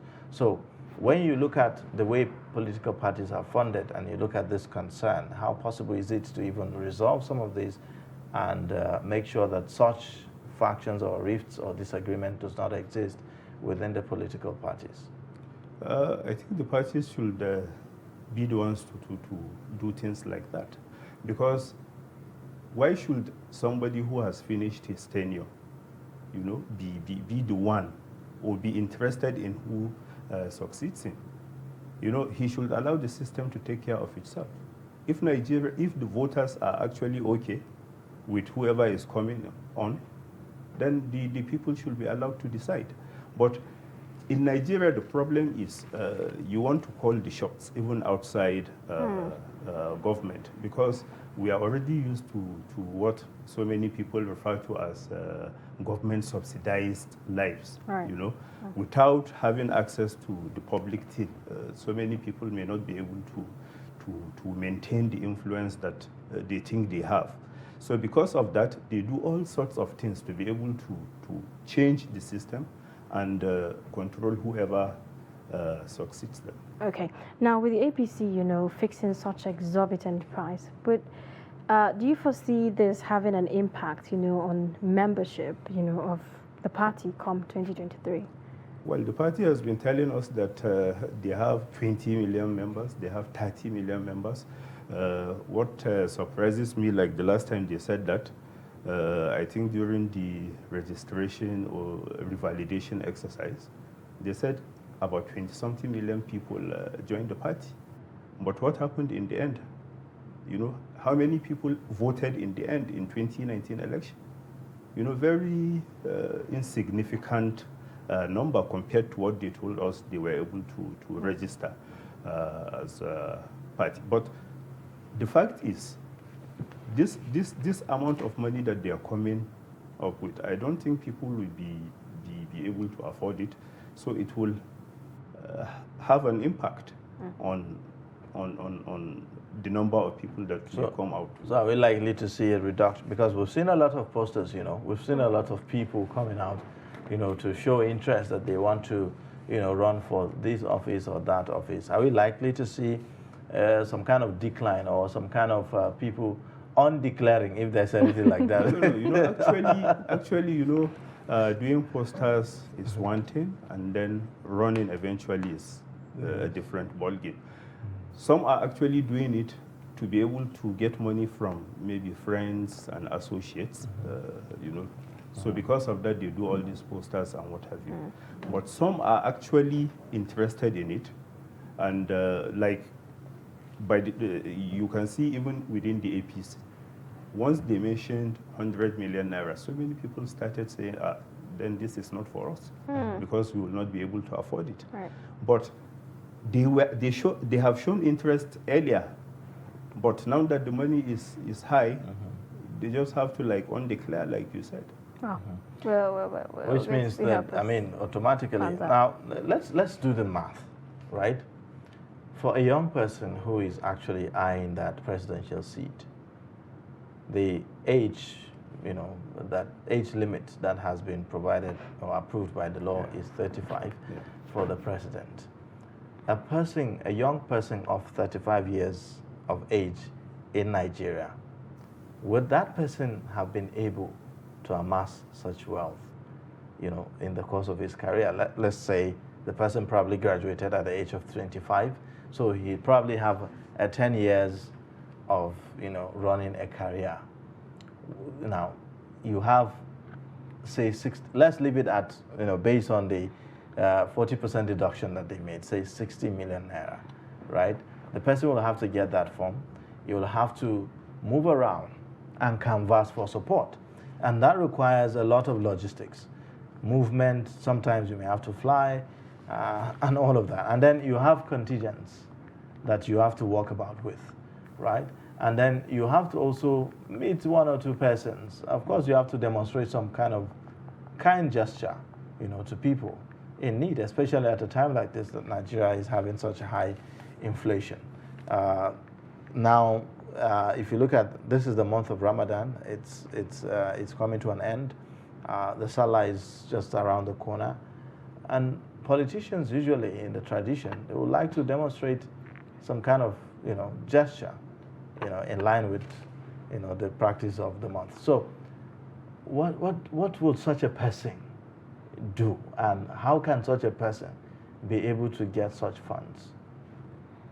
Honestly, I don't see how a young man will be able to do all this, unless if he's lucky, maybe he has inherited maybe money from his parents. But even at that, to be able to do all these things, honestly, it's not going to be an easy task. I have had so many politicians actually complaining that they are not happy that this thing is coming between Ramadan and because one, you have to some call it kayan aiki, you have to take some money to your supporters, to your members of the party and what have you. After that, you still have to do it now that we are approaching Salah. So what you need to spend is twice the amount that you will have maybe spent without Ramadan coming in between. So like I said, to be able to do all this, for a young man, you must have a deep pockets, isn't it? Honestly, I don't even see the possibility of that happening. I think this brings us to the issue of, the stomach infrastructure thing. Yes. Because some people have actually said some of the, aspirants that have actually declared, their intentions might not use the conventional way, of campaigning. For instance, Vice President Yemi Oshibajo. So, with that method, of campaigning, do you think for normal Nigerians that we know without stomach infrastructure, are they going to garner the kind of population that they require? Honestly, politicians, you just have to go to the people. I mean, we are already seeing Ghana most goes, in pictures. Well, some are actually saying that was debunked, the documents actually. in there. Yes. It may not necessarily be money and all that, but that's still speculation. Yeah. Yeah. But like you said, honestly, all this talks about stomach infrastructure and what have you. It's because of the attitude of the politicians. You don't see them until when it is time for election. So for many people, their decision is, okay, give me what I can get now. Because once I vote you into office, maybe that may be the last. Again. But that narrative needs to change, isn't it? Yeah, certainly. It needs to change because the politicians are the ones causing it. If they can do so many things, people will not be relying on them. Like if the hospitals are working, if the schools are good, if the infrastructure is good and all that. And if people are working, if people may not have, because people have this self-esteem. How many people want to go begging a politician to telling him that my wife has put to bed, help me with this, help me with that? Because if the hospitals are working, you don't even need to go to him. You just take your family to the hospital and you will be able to afford all the services there. All right. Well, we'll continue to see how all of that pans out. Now, while this is going on, we are also hearing about another unfortunate incident. NAF airstrike kills 6 children, destroys houses in Niger. That's also another sad story. What they call in military parlance, friendly fire. Even though to the common sense, you mentioned that it doesn't really sound well at all. It's friendly. It's fire. Just because for parents who lost their children in this, you can't be telling them about friendly fire. But these are things that sometimes you cannot avoid. But it will be good to do everything possible to either minimize or to even eliminate all these issues, because collateral damages, during war situations and all that, sometimes you can't avoid them. But it also boils down to things like, are we having the right equipment? Because we are now talking about precision targeting and things like that. Are we able to do all that? Are we getting the right intelligence to be able to know that where we are dropping all these bombs are actually where they should be dropped?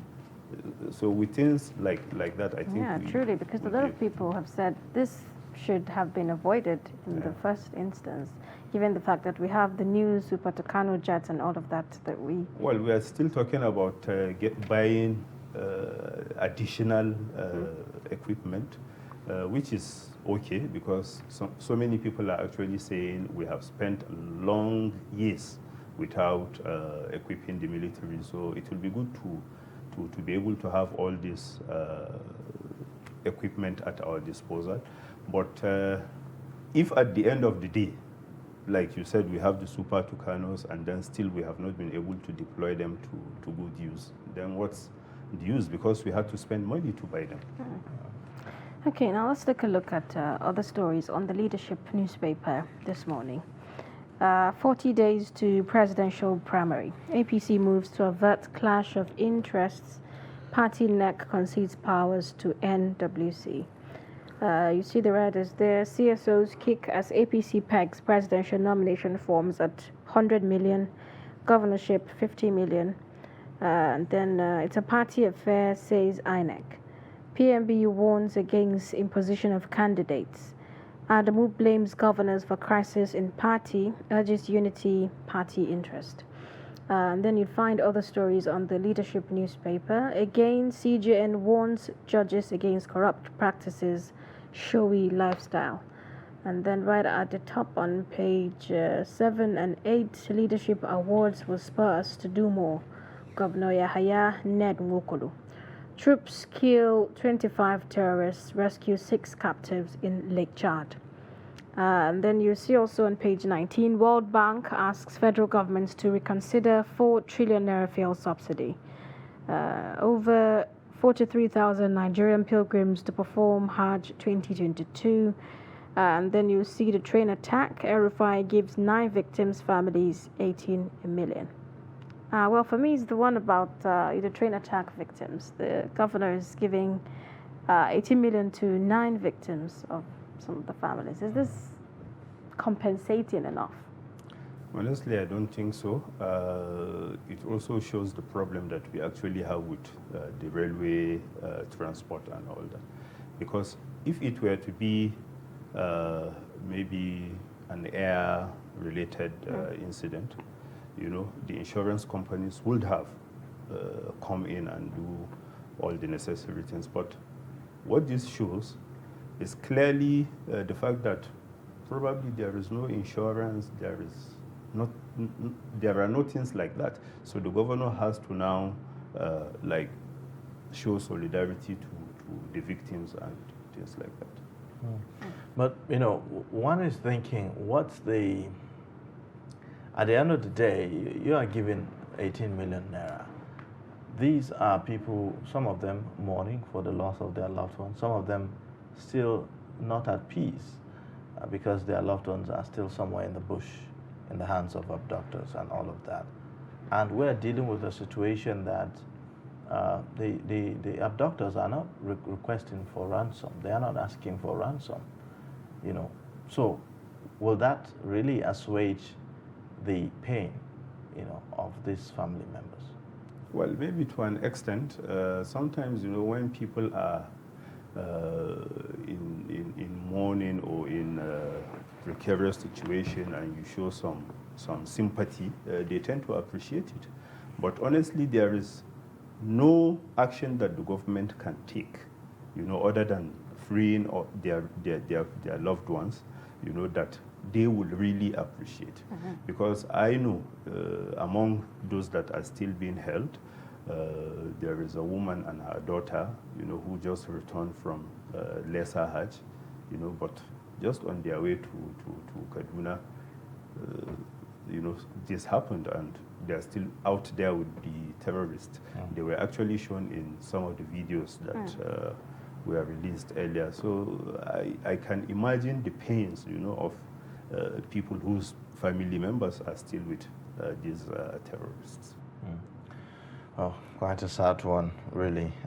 We hope that they will be released as soon as possible. We have other stories that I would like for us to take a look at. The Nigerian News Direct has a number of stories. Of course, it's leading with the political story of the day, which is about the APC nomination form. But aside that, we also have other stories. For instance, talking about NIDA to commemorate World Creativity and Innovation Day.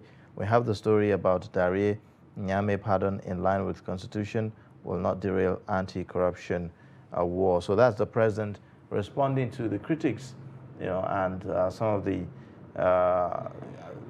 arguments that have been made after the release of the former governors of Plateau and Taraba regarding their pardon. Well, it's constitutional right. That's okay. It's constitutional. But the argument is about the morality of this.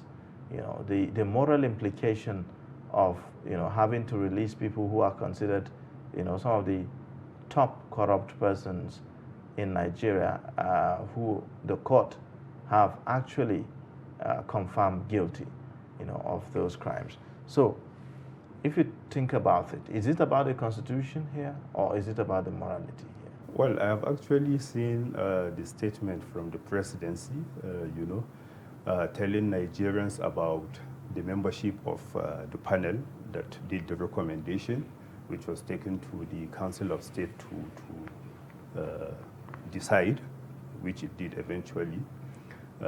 Most of these explanations that the presidency is coming up with, honestly, they still don't answer the question. What Nigerians are actually after? Why should somebody, that did not plead guilty right from the beginning? The government is using its resources to prosecute this case up to the Supreme Court, and then all of a sudden he is now being given pardon.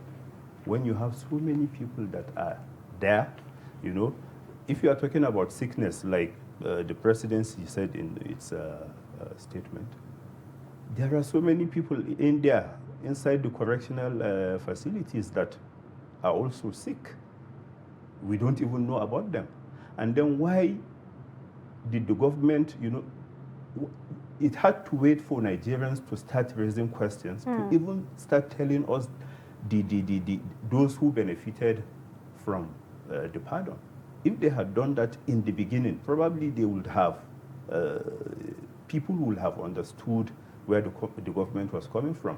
Because like they said, the membership of that panel, CAN is there, the JNI is there, so many, the Human Rights Commission, so many, from all strata. But then, why wait? You should have told the Nigerians that these are the people that are being considered, and these are the reasons that they are being considered for all this pardon. But they didn't do that. They had to wait for newspapers to start, picking names and all that, and reporting it before they now come up with all these explanations. Truly, a lot of people have asked questions, about what impact it has, on the corruption fight, because President Muhammadu Buhari is known as the anti-corruption champion and all of that. What really does this say about that cause? It's actually a setback, a big setback, because I can even see some, because, all these corrupt politicians, corrupt persons and what have you, sometimes they can be bold. I wouldn't be surprised if they start telling EFCC that, okay, do your prosecution. At the end of the day, I will get my pardon or something like that. Because this will not give the EFCC and all the other anti-corruption agencies, it will not give them the strength, the zeal to be able to carry out their constitutional responsibility. Because why suffer? They are being offered money, they are being threatened, so many things. And then at the end of the day, people are just given pardon without, honestly. In fact, thinking about it from the security angle of it, or from the, how this will impact the safety of officials of government that were behind the prosecution of these persons, is there nothing to worry about in that regard? That's what we are actually talking about. These people will now have access to all their resources, whether they earn them or not. And they can use the money at their disposal to be able to do so many things. They can harm all these people that were part of those who did the investigation and what have you, because they are known to them. You know, maybe during the course of interrogation and what have you, they come face to face with these people. So they may want to harm them in one way or the other. So honestly, I don't think it's like, okay, the president has the powers, you know, to take things like this to the Council of State, and then he has the power to grant pardon and what have you. But the morality of it, we're talking about fighting corruption. Why should those who, even if they are sick, like they have been said, being chaperoned and all that, why should it happen that way? Why don't you wait? Let them at least finish serving their jail terms, and then you take whatever decision that you want to take. But to come up with all these explanations that some of them are sick and it's life-threatening, then we'll wait and see. Will somebody whose case is a life-threatening, maybe illness, also have the power to start participating in all this politics and what have you? We'll wait and see. Because the moment we start seeing that, then it will puncture all the argument that they are putting forward that some of them are actually facing life-threatening health challenges. All right, well, let's take a look at the Daily Independent now. Also has some very, very interesting stories. It says the APC chairman is raising alarm on that paper. At the very top, you see the story there. It says, we are at risk of losing 2023 election. He laments supremacy battle between governors and predecessors, and then party adopts indirect primaries and next cedes powers to NWC. You also see, I will deploy tougher measures in tackling insecurity. That's according to President Buhari. The lead story says, primary election, outrage trails APC 100 million naira, 50 million naira presidential, and then Gova forms. The same old stories. The writers this time says, participation in election, now business to earn profit. And that's according to the lawyers. It says political parties have transformed to revenue collectors. Huriwa condemns APC, urges arrest, probe of form buyers, and then commercial exercise will dampen hopes of the nation, CISLAC. Now, again, that's another angle to this is, do you think that perhaps maybe this is an opportunity for the FCC to now begin to do some monitoring on some of those people who will now be bringing out 100 million naira to buy forms, perhaps to try to see what's the source of funds for this person, something like that. You can see what politicians are doing. They're already talking about our supporters coming together to buy these forms for us, and so I think the FCC has already said that they are actually putting eyes to see where all these monies are coming from, you know, who is giving what and things like that. But honestly, so they've deployed a way around it, isn't it? That's politicians for you. You know, once you come up with an idea, before you know it, they will look for ways to start going around them. So that's what Nigerian politicians do. Well, it's quite interesting. For the PDP, it is in dilemma over consensus as 17 jostle for parties' tickets. So we have 17 persons wanting to be present from the PDP. We'll see how all of that, you know, pan out. But as it stands now, would you say that the PDP is at an advantage if you look at, you know, the cost of primary, the cost of the tickets, the nomination forms for the PDP as against that of the APC? Already some people are actually saying that's why you have 17 people actually running in under the platform of the PDP. Probably that's what APC is trying to avoid by like jacking up the price and all that.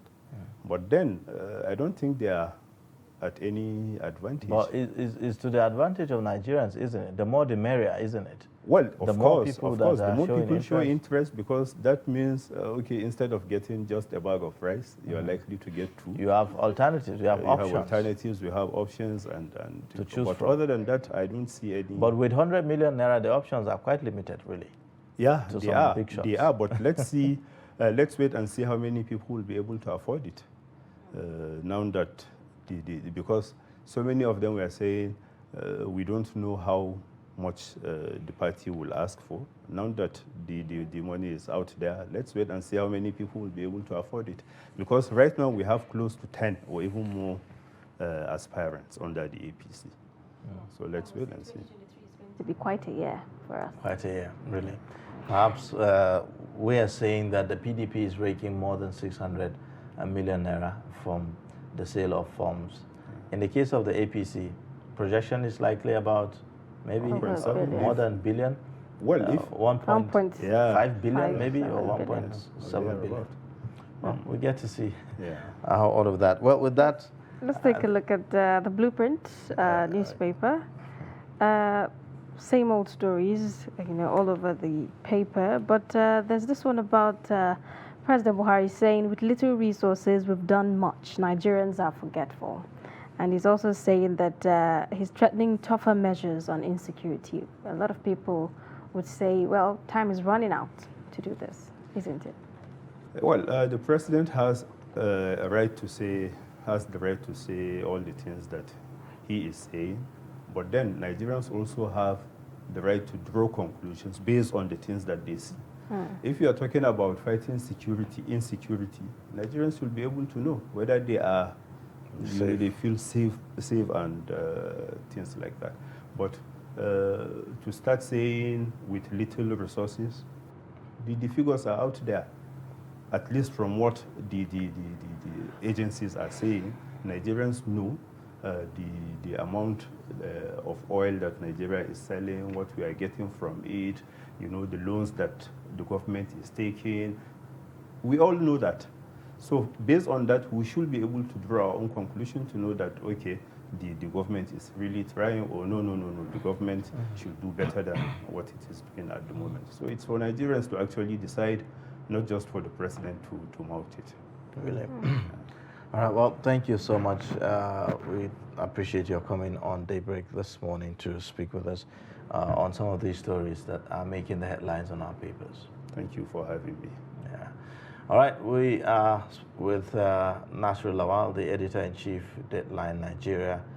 He's been the one giving us perspectives on our newspapers this morning. We'll take a short breather and take a look at how Nigerians are faring, how Nigerians are earning, they are living from day to day. On this segment, we'll call My Daily Hustle.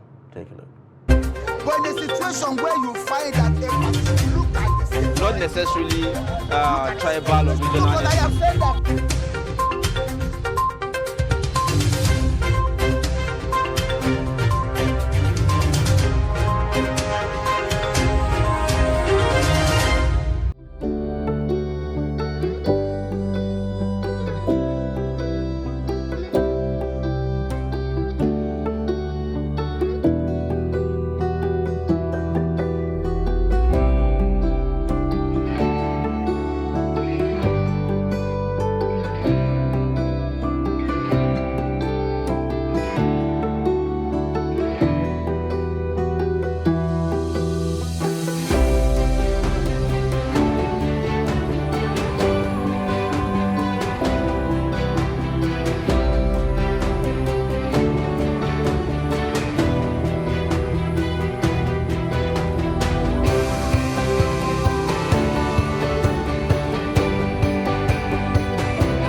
My name is Oko Okwa Gladys from Benue State, Igede by tribe, a makeup artist. I started the business 2019 officially. I launched in 2018, but it was late 2018, so I started officially 2019. And what attracted me to it was I had an auntie, she's late anyways, she's a makeup artist, and she was always encouraging me to pick up a handwork, something that I can learn and I'll be able to help others with. So I thought to myself that, okay, why not go for makeup since it's something that is recreative. So I started makeup, and ever since I've been enjoying it, something I love, I have passion for it. And I've also imparted into others, a lot of girls, both boys and girls, and it's really helpful, I won't lie. And there are challenges in it when it comes to relating with customers. You get to see some customers, they'll tell you, do this, don't do this, do this, don't do this. And there are some that they'll be very rude to you. But one thing they don't know is that you're rendering service to them while they pay for it. Those are one of those things. But anyways, so far so good. I've been able to support my family members. I have a younger brother in school, which by God's grace I've been the one training him, and it's been good. This is something that if as a young person, a guy or a girl, if you put your mind in it, you put your interest in it, you make it. I'm still upcoming, though I'm not where I want to be yet, but with time I know that I'll get to where I want to be. And I see myself becoming one of the best in this field, and that is it. So I encourage and urge younger ones, people that are still coming out of secondary school, instead of just sitting at home not doing anything, I advise to take a lesson, pick up something. It mustn't be makeup, can be anything but not makeup. Maybe hairdressing, anything. It's one of those things. I feel it will help, especially now that the country is not really good.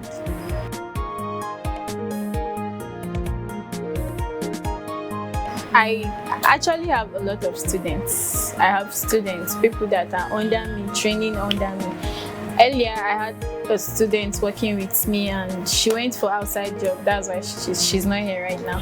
So I think with that, it's enough for you to know that you need a handwork for you to make a living now in Nigeria. I'm the 4th out of 8. It's not really easy, but I thank God. Having elder ones that need to cater for their family and all. And here I am, I need to take care of myself and still have to cater for the family as well. I would say the government should provide a more conducive environment for learning, and the school fees shouldn't be that high for people like us to be able to afford it.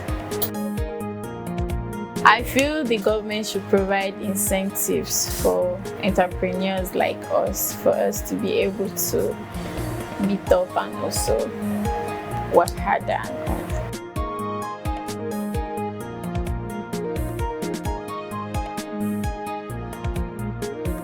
So my advice to the young girls out there is more to life than going into prostitution, following older men and all of that.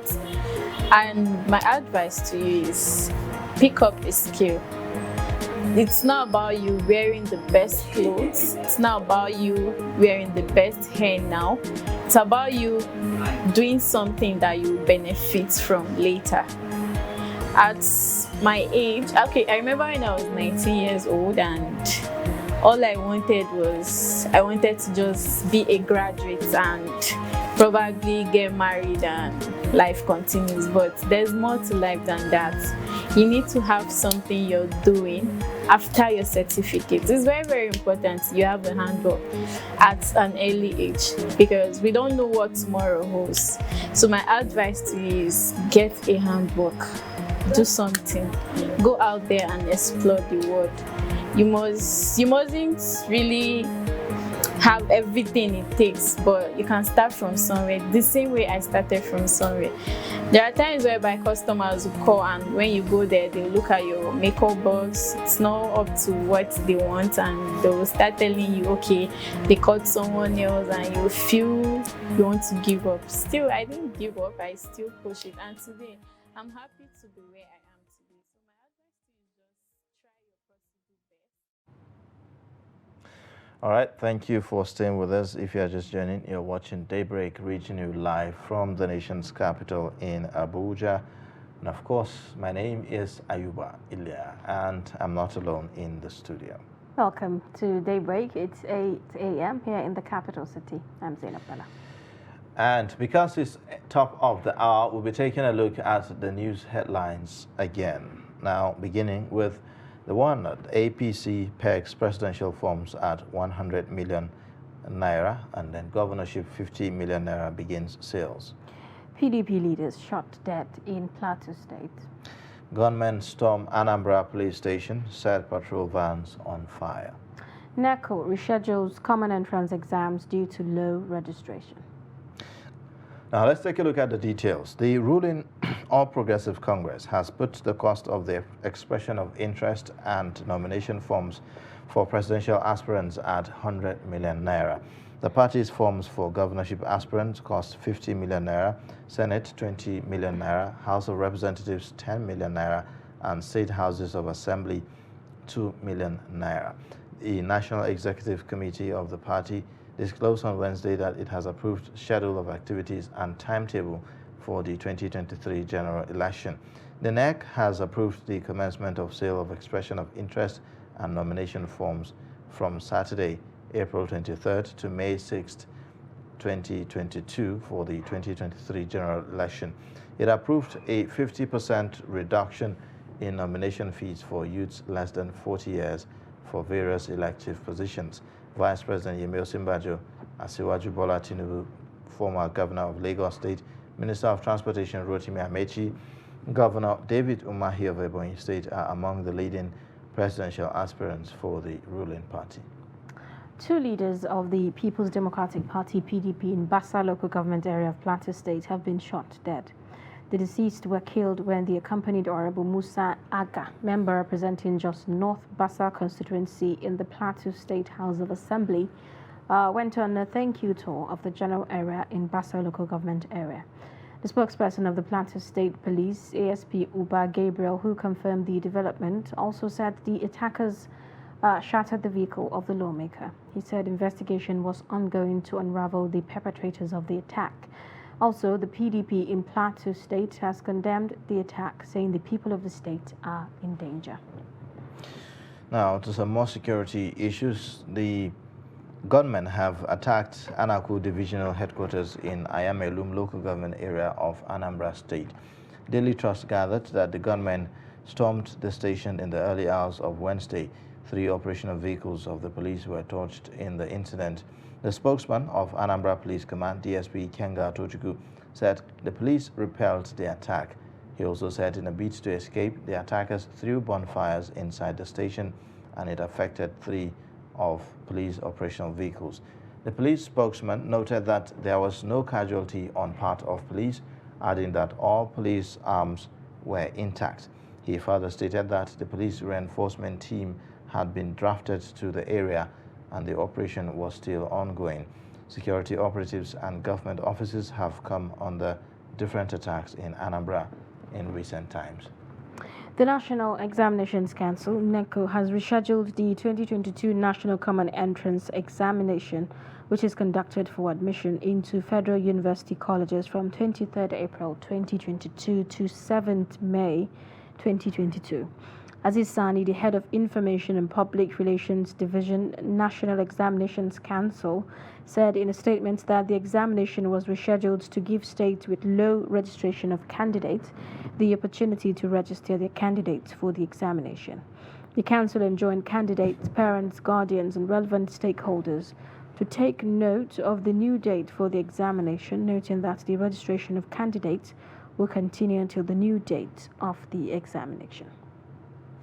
All right, now that's that for the news highlights. We'll take a look at some more reports now.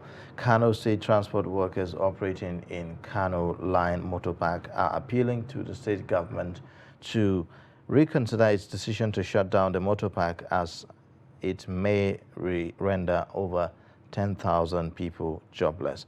Trust TV's Idris Jibrin reports that the state government has already shifted the transporters to a nearby building pending the final closure of the park. Let's take a look.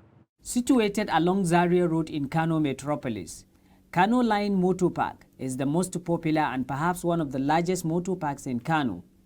There are well over 10,000 people benefiting from this park who are now at the risk of losing their jobs. There are over 5,000 of us working here at interval. Before now, we were criminals living in island. But when Konkoso established this park, we were relocated here, making a living. Now, if they close this park, do they want us to go back to the life of crime again?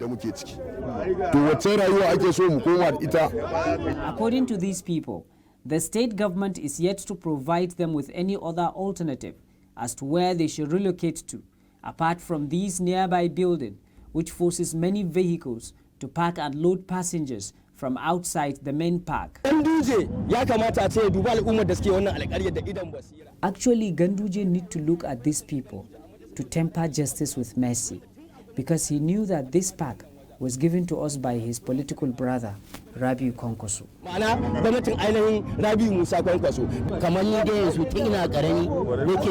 Like me, I have been working here from my childhood. In fact, if it's a government work, I will be due for retirement in few years to come. For God's sake, if you send me away from here, where will I go? Meanwhile, the Kano State Transport Authority confirmed that the park is being relocated to another location and that the intention is not to render any person jobless, but to ensure that there is control in the number of motor parks across Kano State. There is no responsible government that would like to render its citizens jobless. Any place that you see government is about to embark on a program, there must be measures that have taken prior to the taking of that activity. So definitely there is a place that government have carved out of that place for them to relocate. For now, these transport operators have already been shifted from the main Kano Line motor park to a nearby building on a temporal basis before the final shutdown of the park. Idris Jibrin, Trust TV News, Kano. There you go. Now, if you're just joining us, this is Daybreak on Trust Television. Now, to kickstart our first discussion on the program, whistleblowing policy in Nigeria is an anti-corruption program that encourages people to voluntarily disclose information about fraud, bribery, looted government funds, financial misconduct, government assets, and any other form of corruption or theft to assets and other form of theft to the Federal Ministry of Finance. Now, a whistleblower who provides information about any financial mismanagement or tip about any stolen funds to the ministry's portal is rewarded or entitled to 2.5 to 5% percentage from the recovered funds by the Nigeria government. The policy was launched on December 21st, 2016 by the federal government and facilitated through the Federal Ministry of Finance. Now, since then, the federal government has recovered over $170 million in stolen funds. However, information about successes and recoveries achieved through the project became less and less popular over the years, with no updates on the project. Experts have also argued that Nigeria lacks a designated whistleblower law that covers employees and citizens from retaliation if they report crime, corruption, or public health threats. Now, following the decision of the National Council of State to grant clemency and pardon to two former governors, Joshua Dare and Jolly Nyame, they argue that whistleblowers who might have been interested in working with the government are now having a rethink. We have in the studio with us to give us perspectives on this, Dari Owolabi, a legal practitioner this morning to talk to us about this. Hello and welcome to Daybreak. Good morning. Thank you very much. Thank you for joining. Thank you. All right, now before we begin the, discussion about the whistleblower policy proper, let's get your reaction about the recent pardon granted former governors of Plateau and Taraba, Joshua Dare and Jolie Inyame. The president argues that it is constitutional. It is not something. He doesn't think that is going to derail the fight against corruption. Well, in honesty, in my opinion, is not going to be different from what right-minded Nigerians have said about it.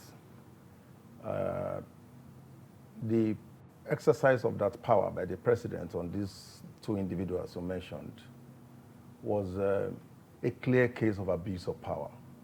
How is it abuse, since it is constitutionally provided for? If you look at the intention of the framers of our law, those who allow that hangover, because I call it hangover because it was a provision that came from the colonial practice, is a provision of the law that is known to the British. When we're under the colonialism, of course, that power was being exercised by the monarch in UK. But shortly after Nigeria became independent in 1960, of course, that provision was retained in our constitution. Going forward, what is the intention of those who came up with this idea? The original intention of these people was to balance judicial power, exercise of judicial power, with what is acceptable to the generality of the people. What am I saying?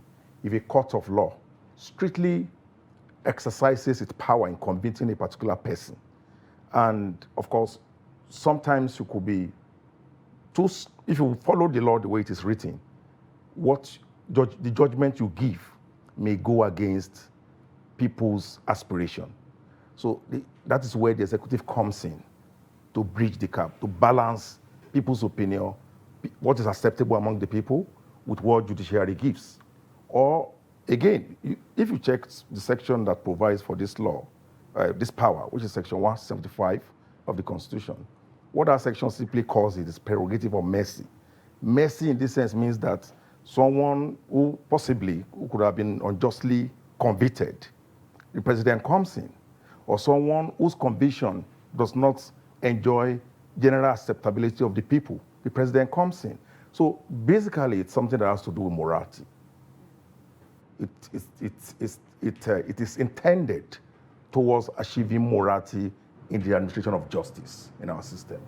So in this case, will you say that, but what will you say is the basic reason why the president will pardon Dare?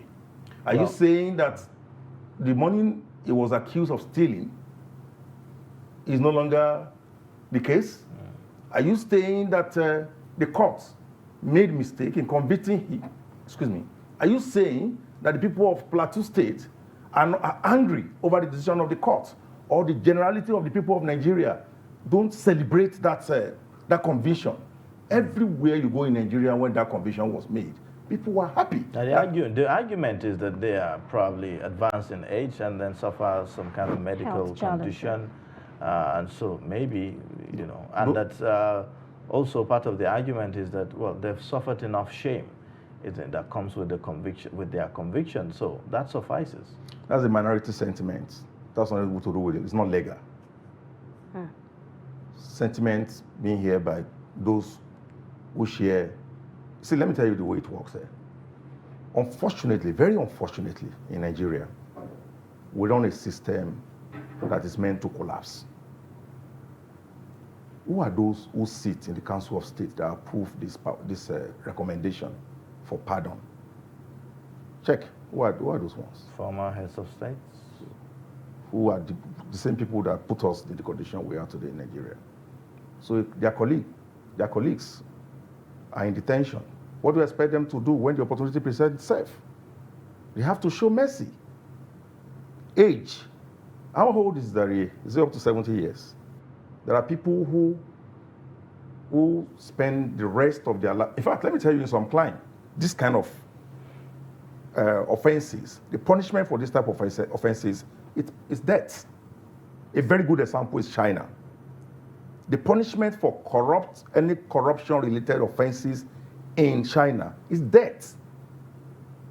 In some countries, if your wife is aware of it and refuses to tell the state, your wife will be arrested and killed.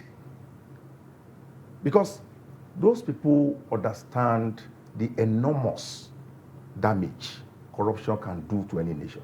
Let me give you a very good example. Look at ASU. ASU is on strike now.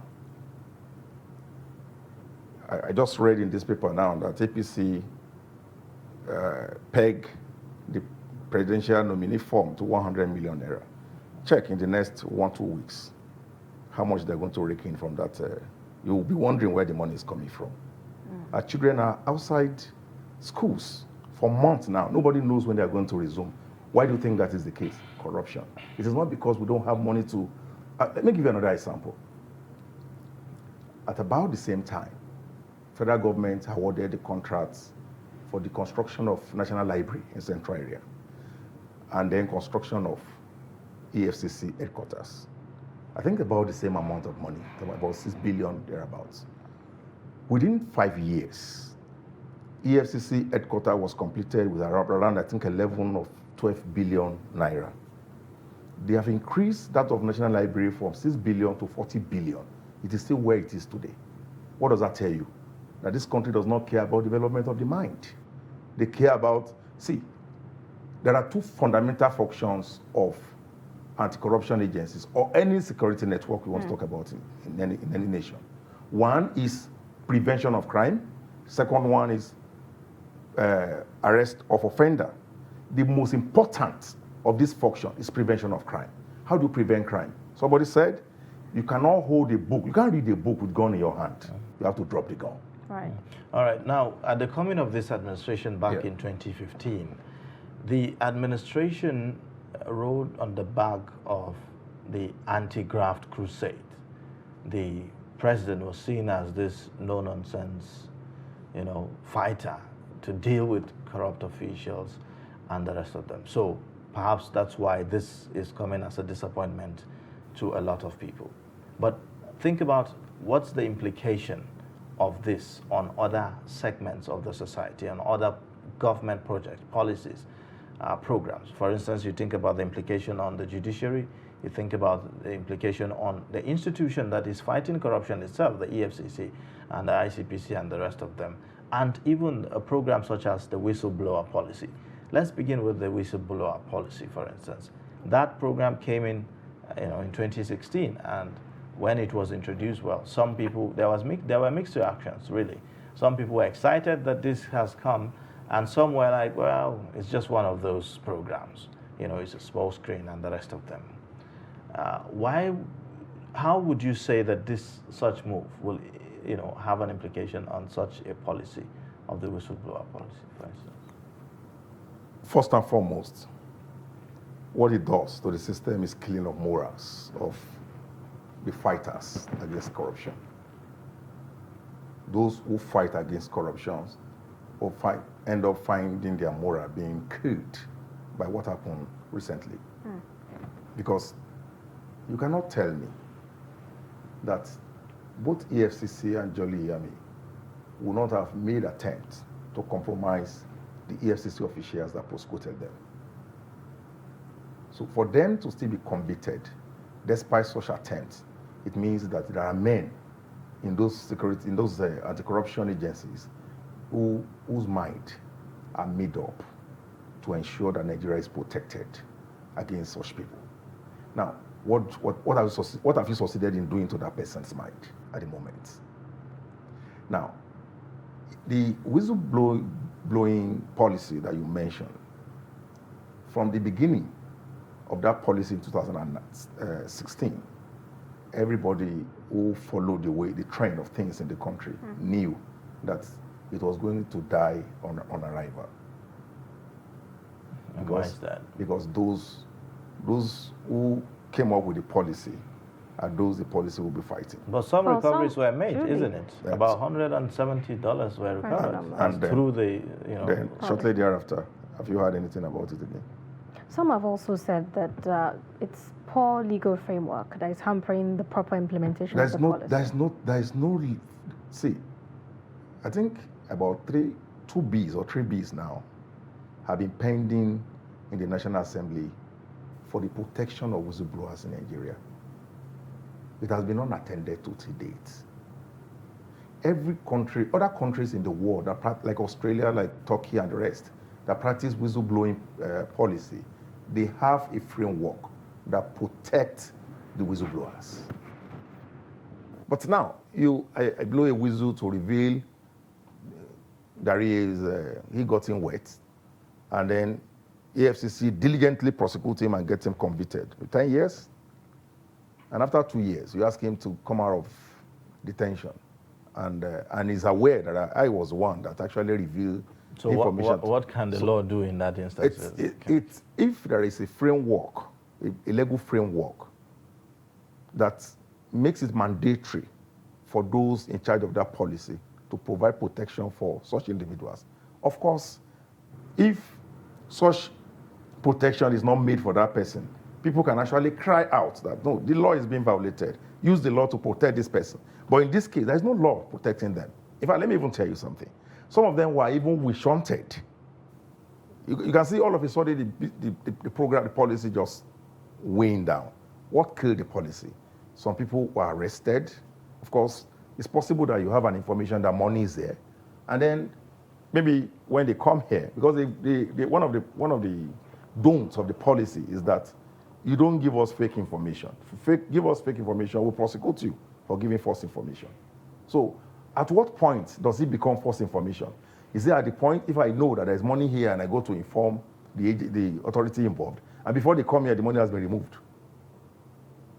I don't know if you get the point I'm making. At what point do you establish giving false information to the authority? So people are generally afraid.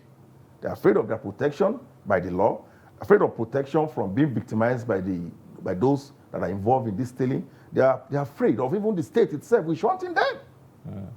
So it was a program that was designed to die from the ab initio. So just as by the way, another program that was initiated also to check the trend of corruption is the single treasury account, policy. Would you say that also has, that has achieved the desired goals? Yeah, to a very large extent, that has actually helped the system, but it's just a drop of an iceberg. You see, let me share my own experience with you. I was called to do a case for Ekiti State government under the former governor Fayose by the Attorney General. His name is Owosheni Ajayi. And I was told that I was going to be paid 10 million naira for the assignment. Upon carrying out we did about 2 cases for them in Federal High Court. Upon finishing these cases, I was called upon to come to Ekiti with my official receipt for payment. I went to Ekiti. I was made to write 2 million naira as advance payment on my receipt. I wrote 2 million naira, and I was given 400,000. So how do you explain that? I was given, I wrote different letters. I wrote to AFCC. I wrote to NBA. I wrote to the governor. I wrote to different people to come into the Damati today. That 400,000 was what I saw. And I was told that 10 million was paid out. So how do you discover that? How do you dictate that? So it's beyond having programs. So it's not about, yeah, that's why I said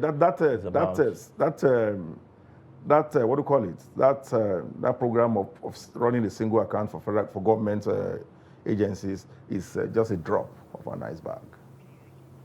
It's a systemic problem that has its foundation from our education. So what do we need as a nation then? Education.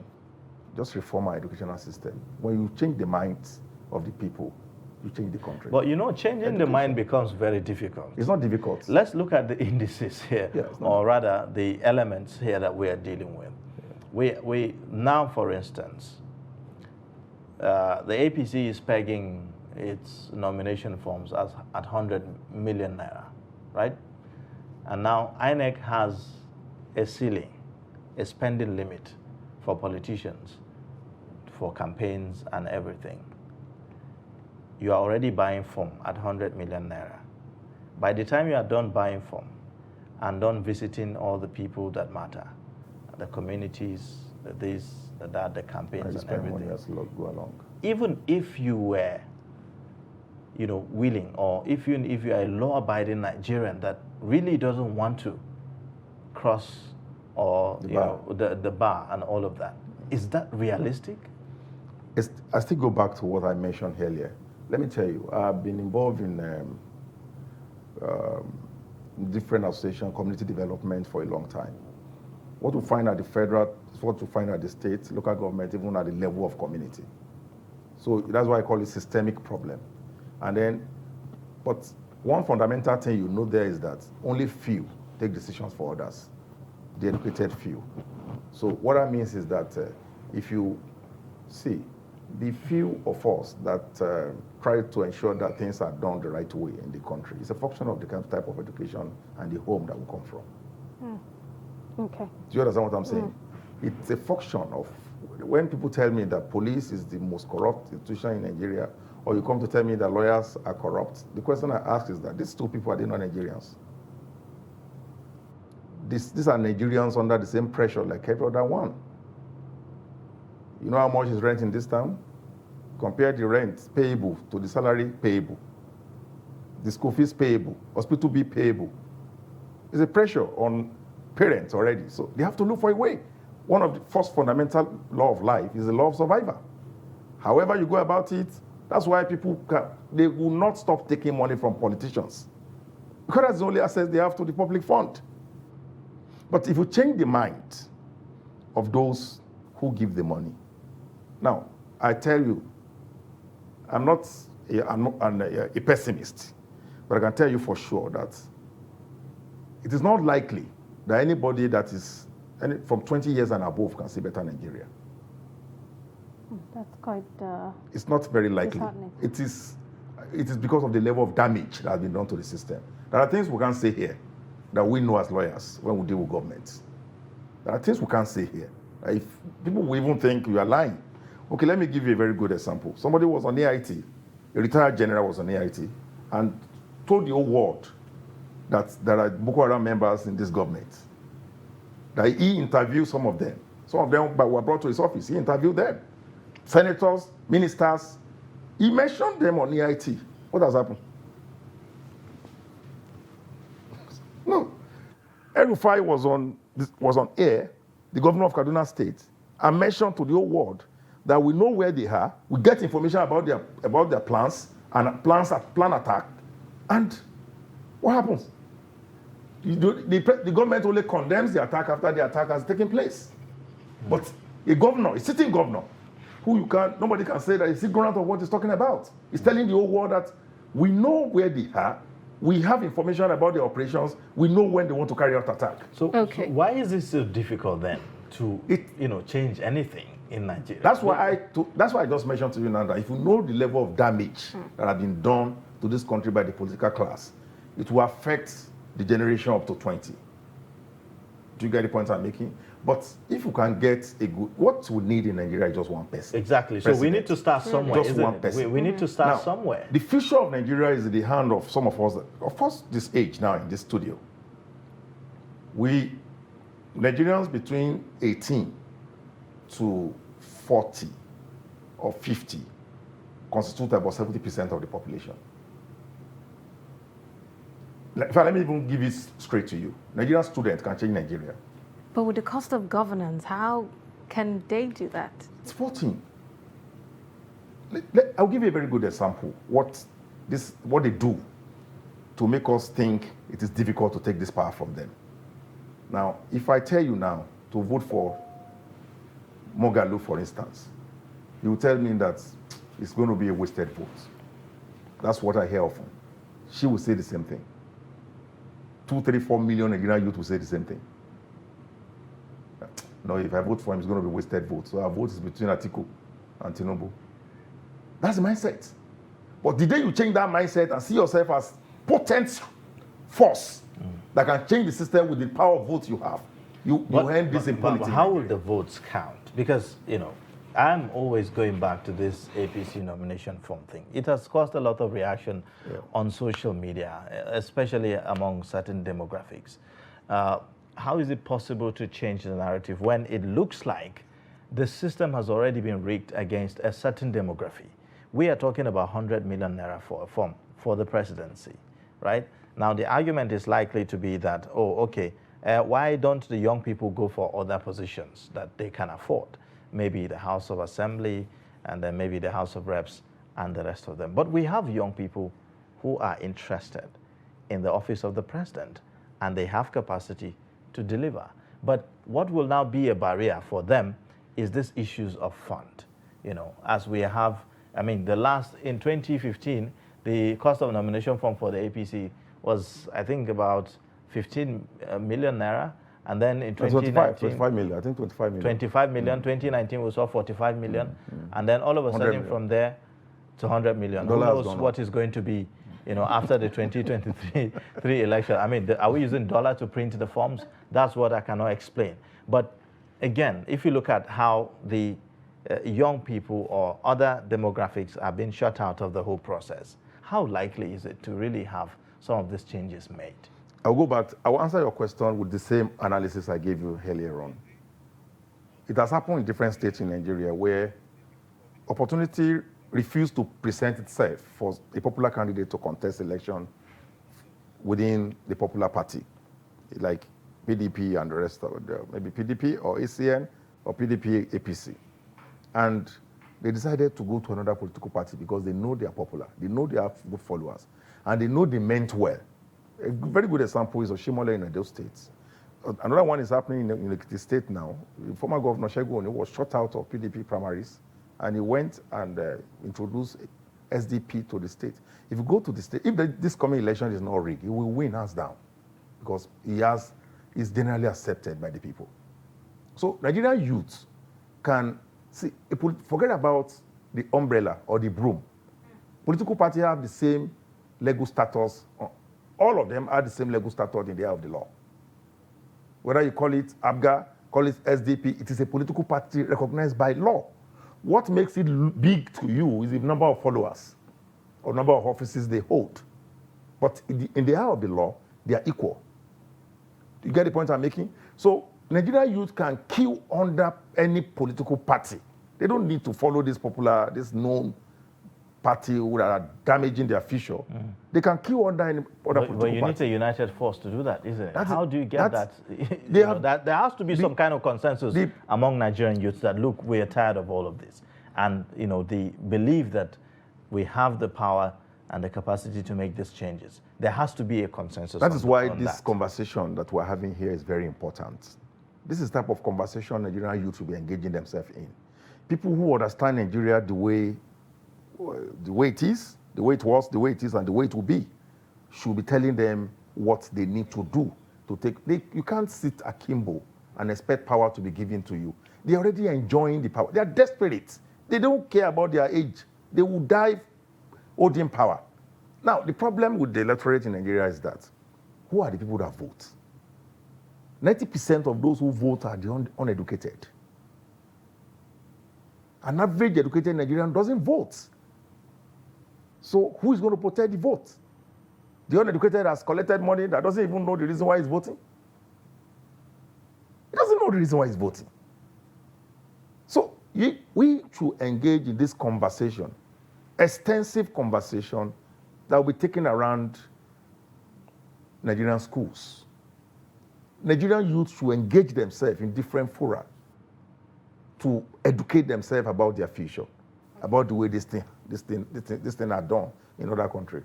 Okay. Now, so as a way of just wrapping up the conversation, what method do we need to initiate good corporate governance?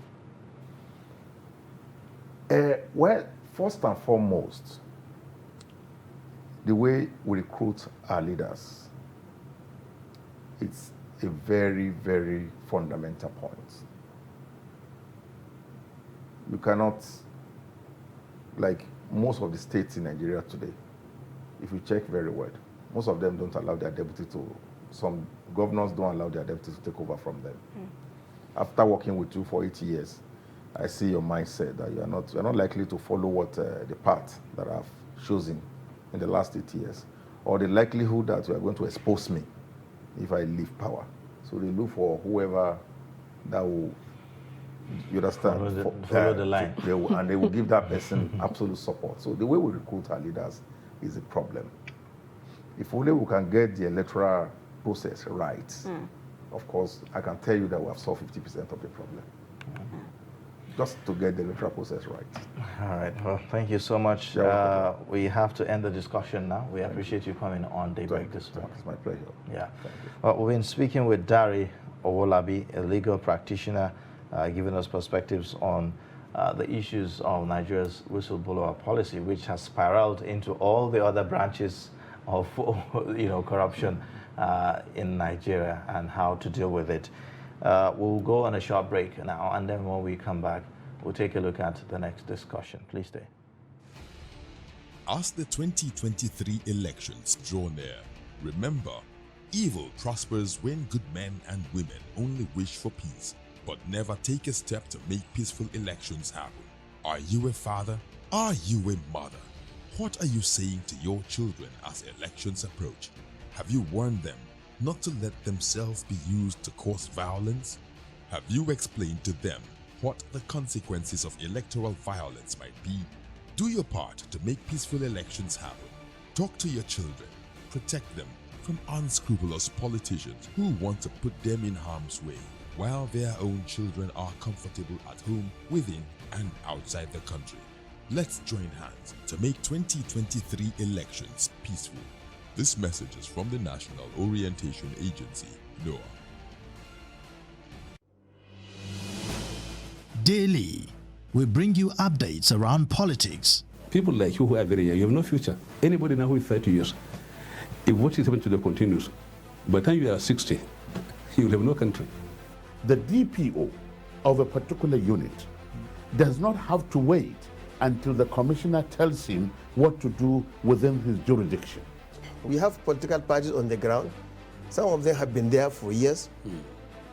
But they themselves, in their own sober moments, they know that this country is not the one they're expecting to run. Policy and governance. Are you saying the NBS is lying? I'm saying to you very clearly that the NBS has a serious problem with accurate data till today. The 5th Assembly, as well as the 7th Assembly, their own attempt were unproductive. Emergence of the Taliban has simply emboldened terror groups globally. There is a lot of attention with regards to security developments in Nigeria. On Daily Politics, we interrogate issues, holding the actors to account, bearing in mind all the sides. We heard that in some places now, people have to go and pay tax, not to the local government, not to the state, but to criminals. Nobody can come to your house and kidnap you without information. If this country is bleeding, it is bleeding because we have failed to educate our young.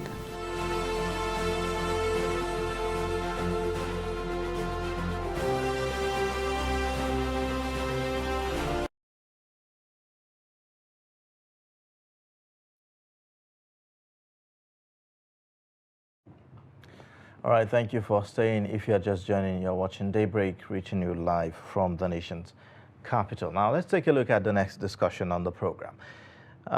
Ignorance, poverty, and lack of moral values have been identified as the factors contributing to the high moral decadence prevalent in Nigerian society. Other factors pointed out by experts include poor upbringing and failure on the part of parents to lead exemplary lifestyles, materialism, with some even citing continuous degeneration of societal, religious, and moral values.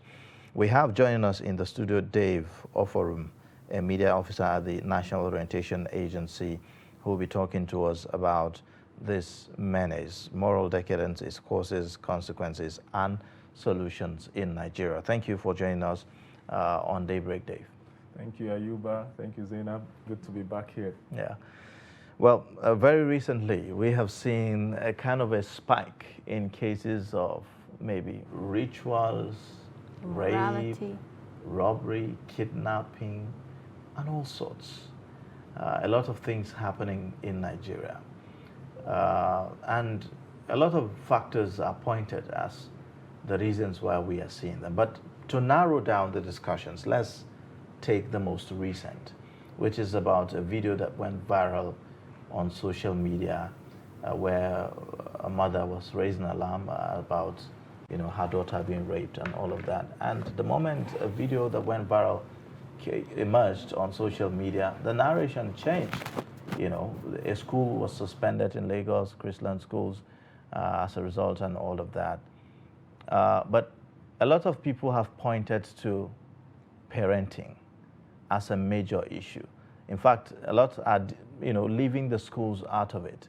That, what happened is not the failure of the school necessarily, but, it's about parenting. What are your thoughts about that particular story?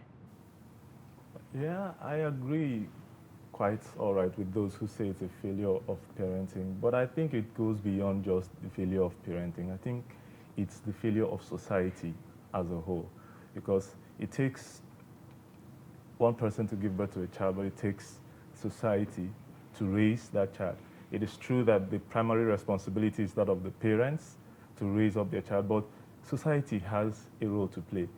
That incident is a mirror being held up to the face of society that, hey, look, you failed. We failed the coming generation, we failed even the current generation, and sadly enough, but we're still failing. If you say society, is that not opaque? If you say society, that's opaque, because, some would say there are parents that are not really leading by example.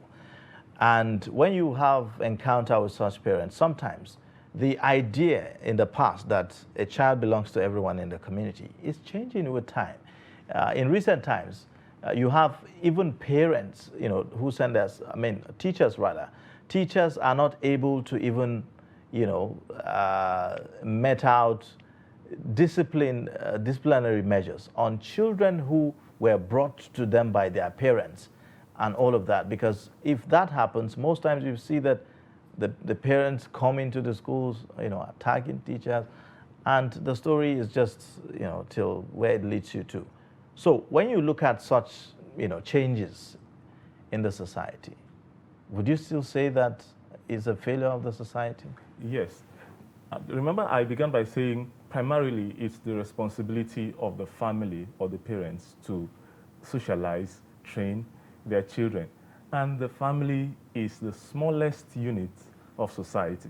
So when we begin to fail at the family level, it looks like it's just the family that is failing, but it rubs off on everything. And to even expand it further, I would say 3 major institutions of society are responsible for that kind of thing that we saw.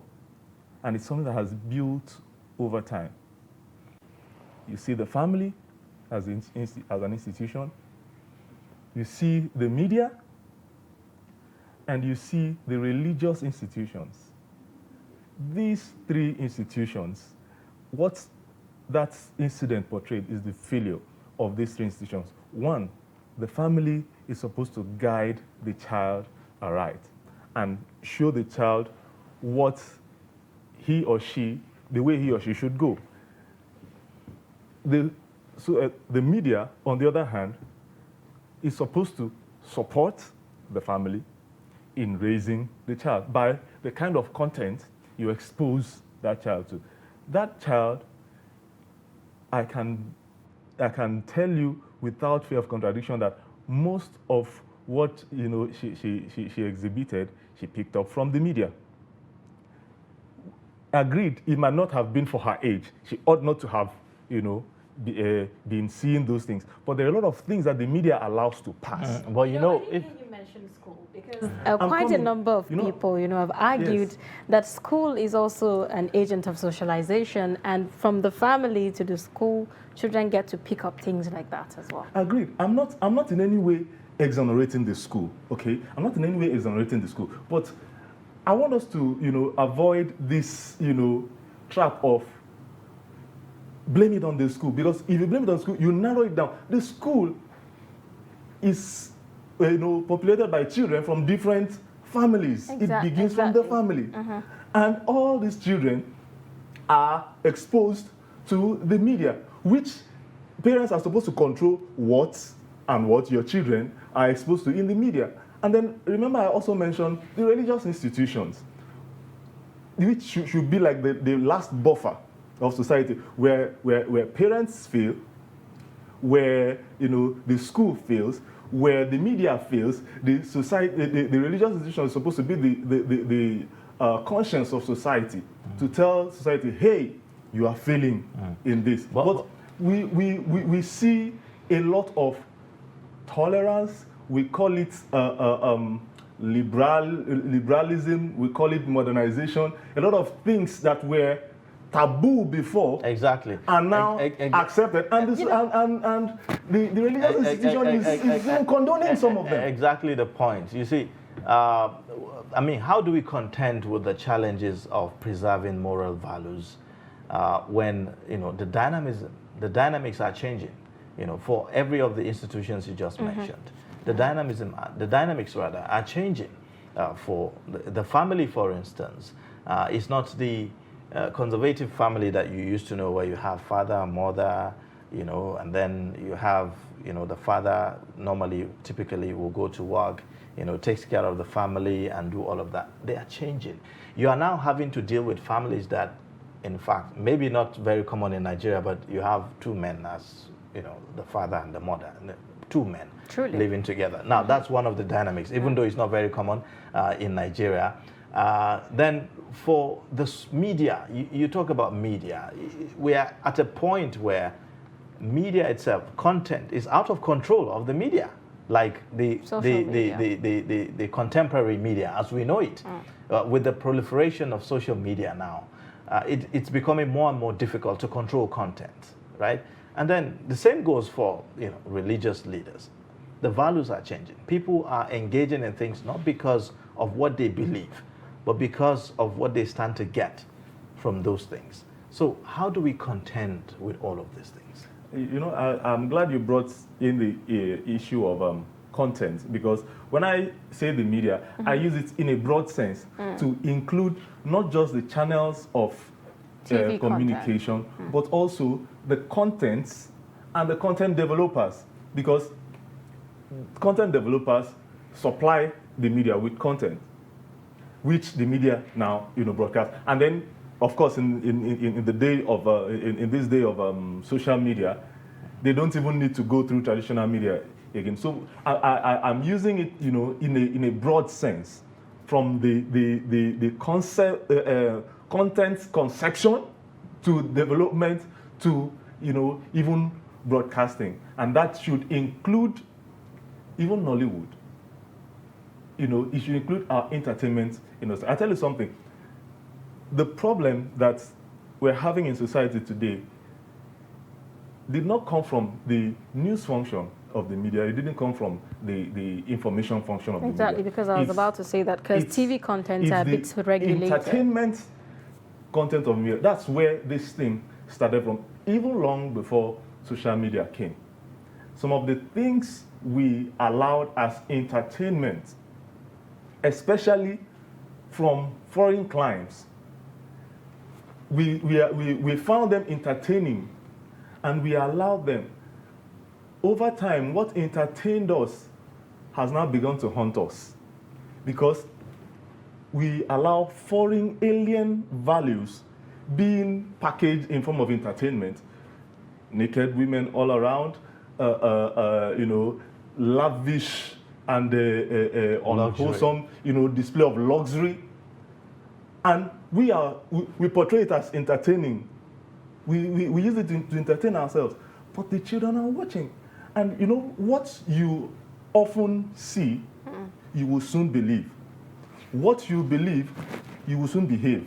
But truly, what you behave, you have already become. There's very little we can do, because there's so much information, in the public space. But how do we go about this? How do we regulate this? No, there's so much that you can do.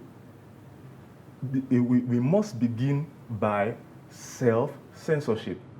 The family must self-censor. The media must self-censor. The religious institutions must self-censor. when you see the daughter of a very, prominent member of your church or mosque, or the son of a prominent member of your son or of your church or mosque misbehaving, do you look the other way as a cleric, but simply because this person is Dave? I worried because it looks like we are having a very high expectation from families. I say this because if you look at the families of today, how many have submitted to actually the tenets of religion? How many actually do? It's like the definition of morality is changing.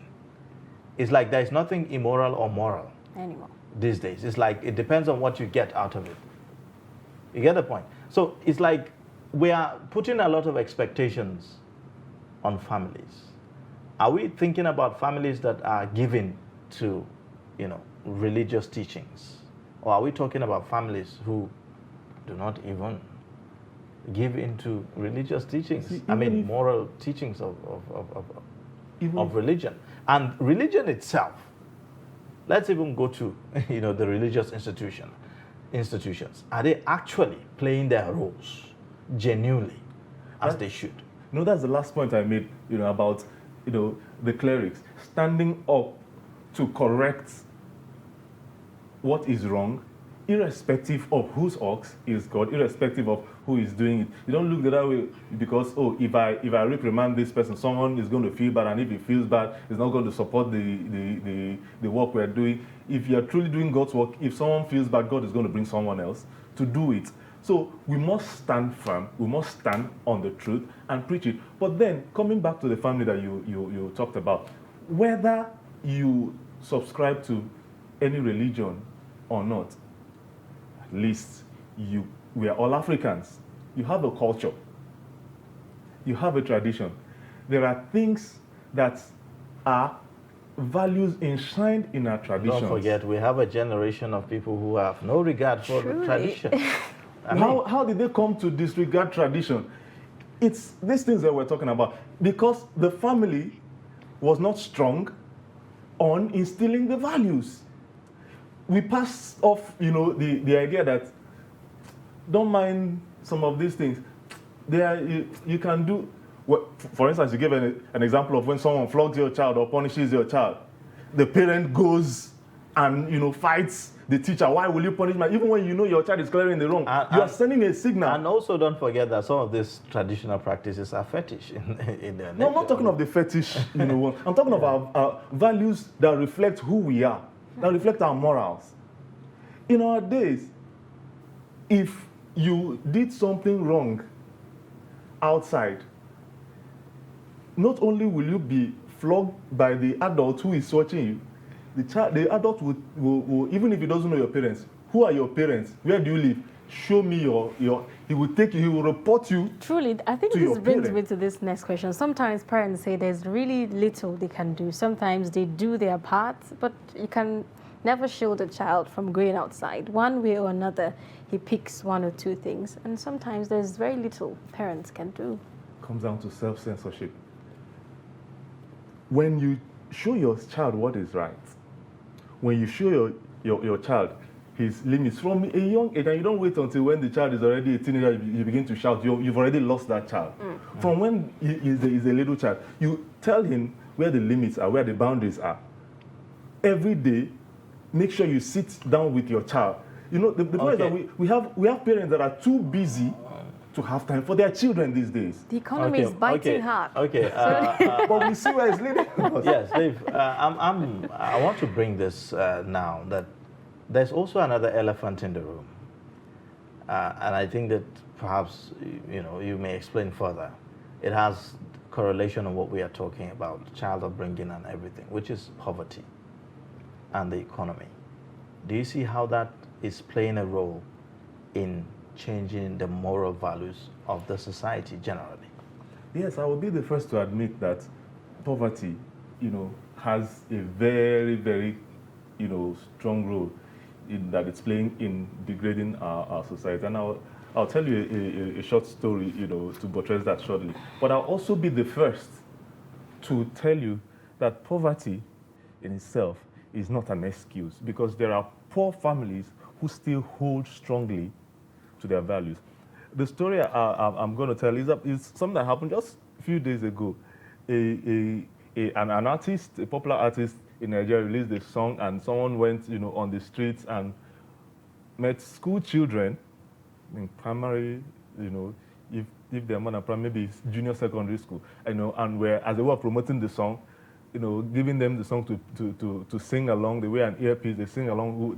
The person who gets the lyrics the best is called, the artist's #1 fan, and a particular girl emerged as the so-called #1 fan. And then this artist goes to visit the parents. He has a gift, for the child for being his #1 fan. And the parents were busy, not only receiving it, but they were celebrating and praying for the artist. God bless you. It will be well with you. You will never lack anything in your life and all that. Guess the lyrics of the song. The first 2 lines said, I don't dey high like this. I don't dey drink anything when I see. And that's what the parents are celebrating. Tomorrow that girl comes home high, and you're wondering where it comes. And that's there are several other lines in that song that children of that age should not even be exposed. So the parent that should be enraged that my daughter was exposed to such a thing out there is accepting that thing. Why? Because if you see the video, you know that family, is actually a poor family. So it has but some other parents, even though they are poor, they won't take that. Well, they will return the gift. Okay, well, unfortunately, we have to end because of our time. I think the moral of the, well, I won't say the moral of the story, but the moral of the discussion here is that everyone in the society must join hands together in dealing with this moral decadence of a thing, because one way or another, it will come haunting. If you don't already think haunting now, exactly, it will backfire. It will come haunting, because none of us want to wake up to a society where there's disorder, where you cannot feel safe, where everyone has just gone, berserk and just doing anyhow, and then there's a breakdown of law and order. None of us want that. So thank you so much for coming on the show and for sharing your perspectives with us. We appreciate it. And we hope to have you next time as usual. I will, by God's grace. All right.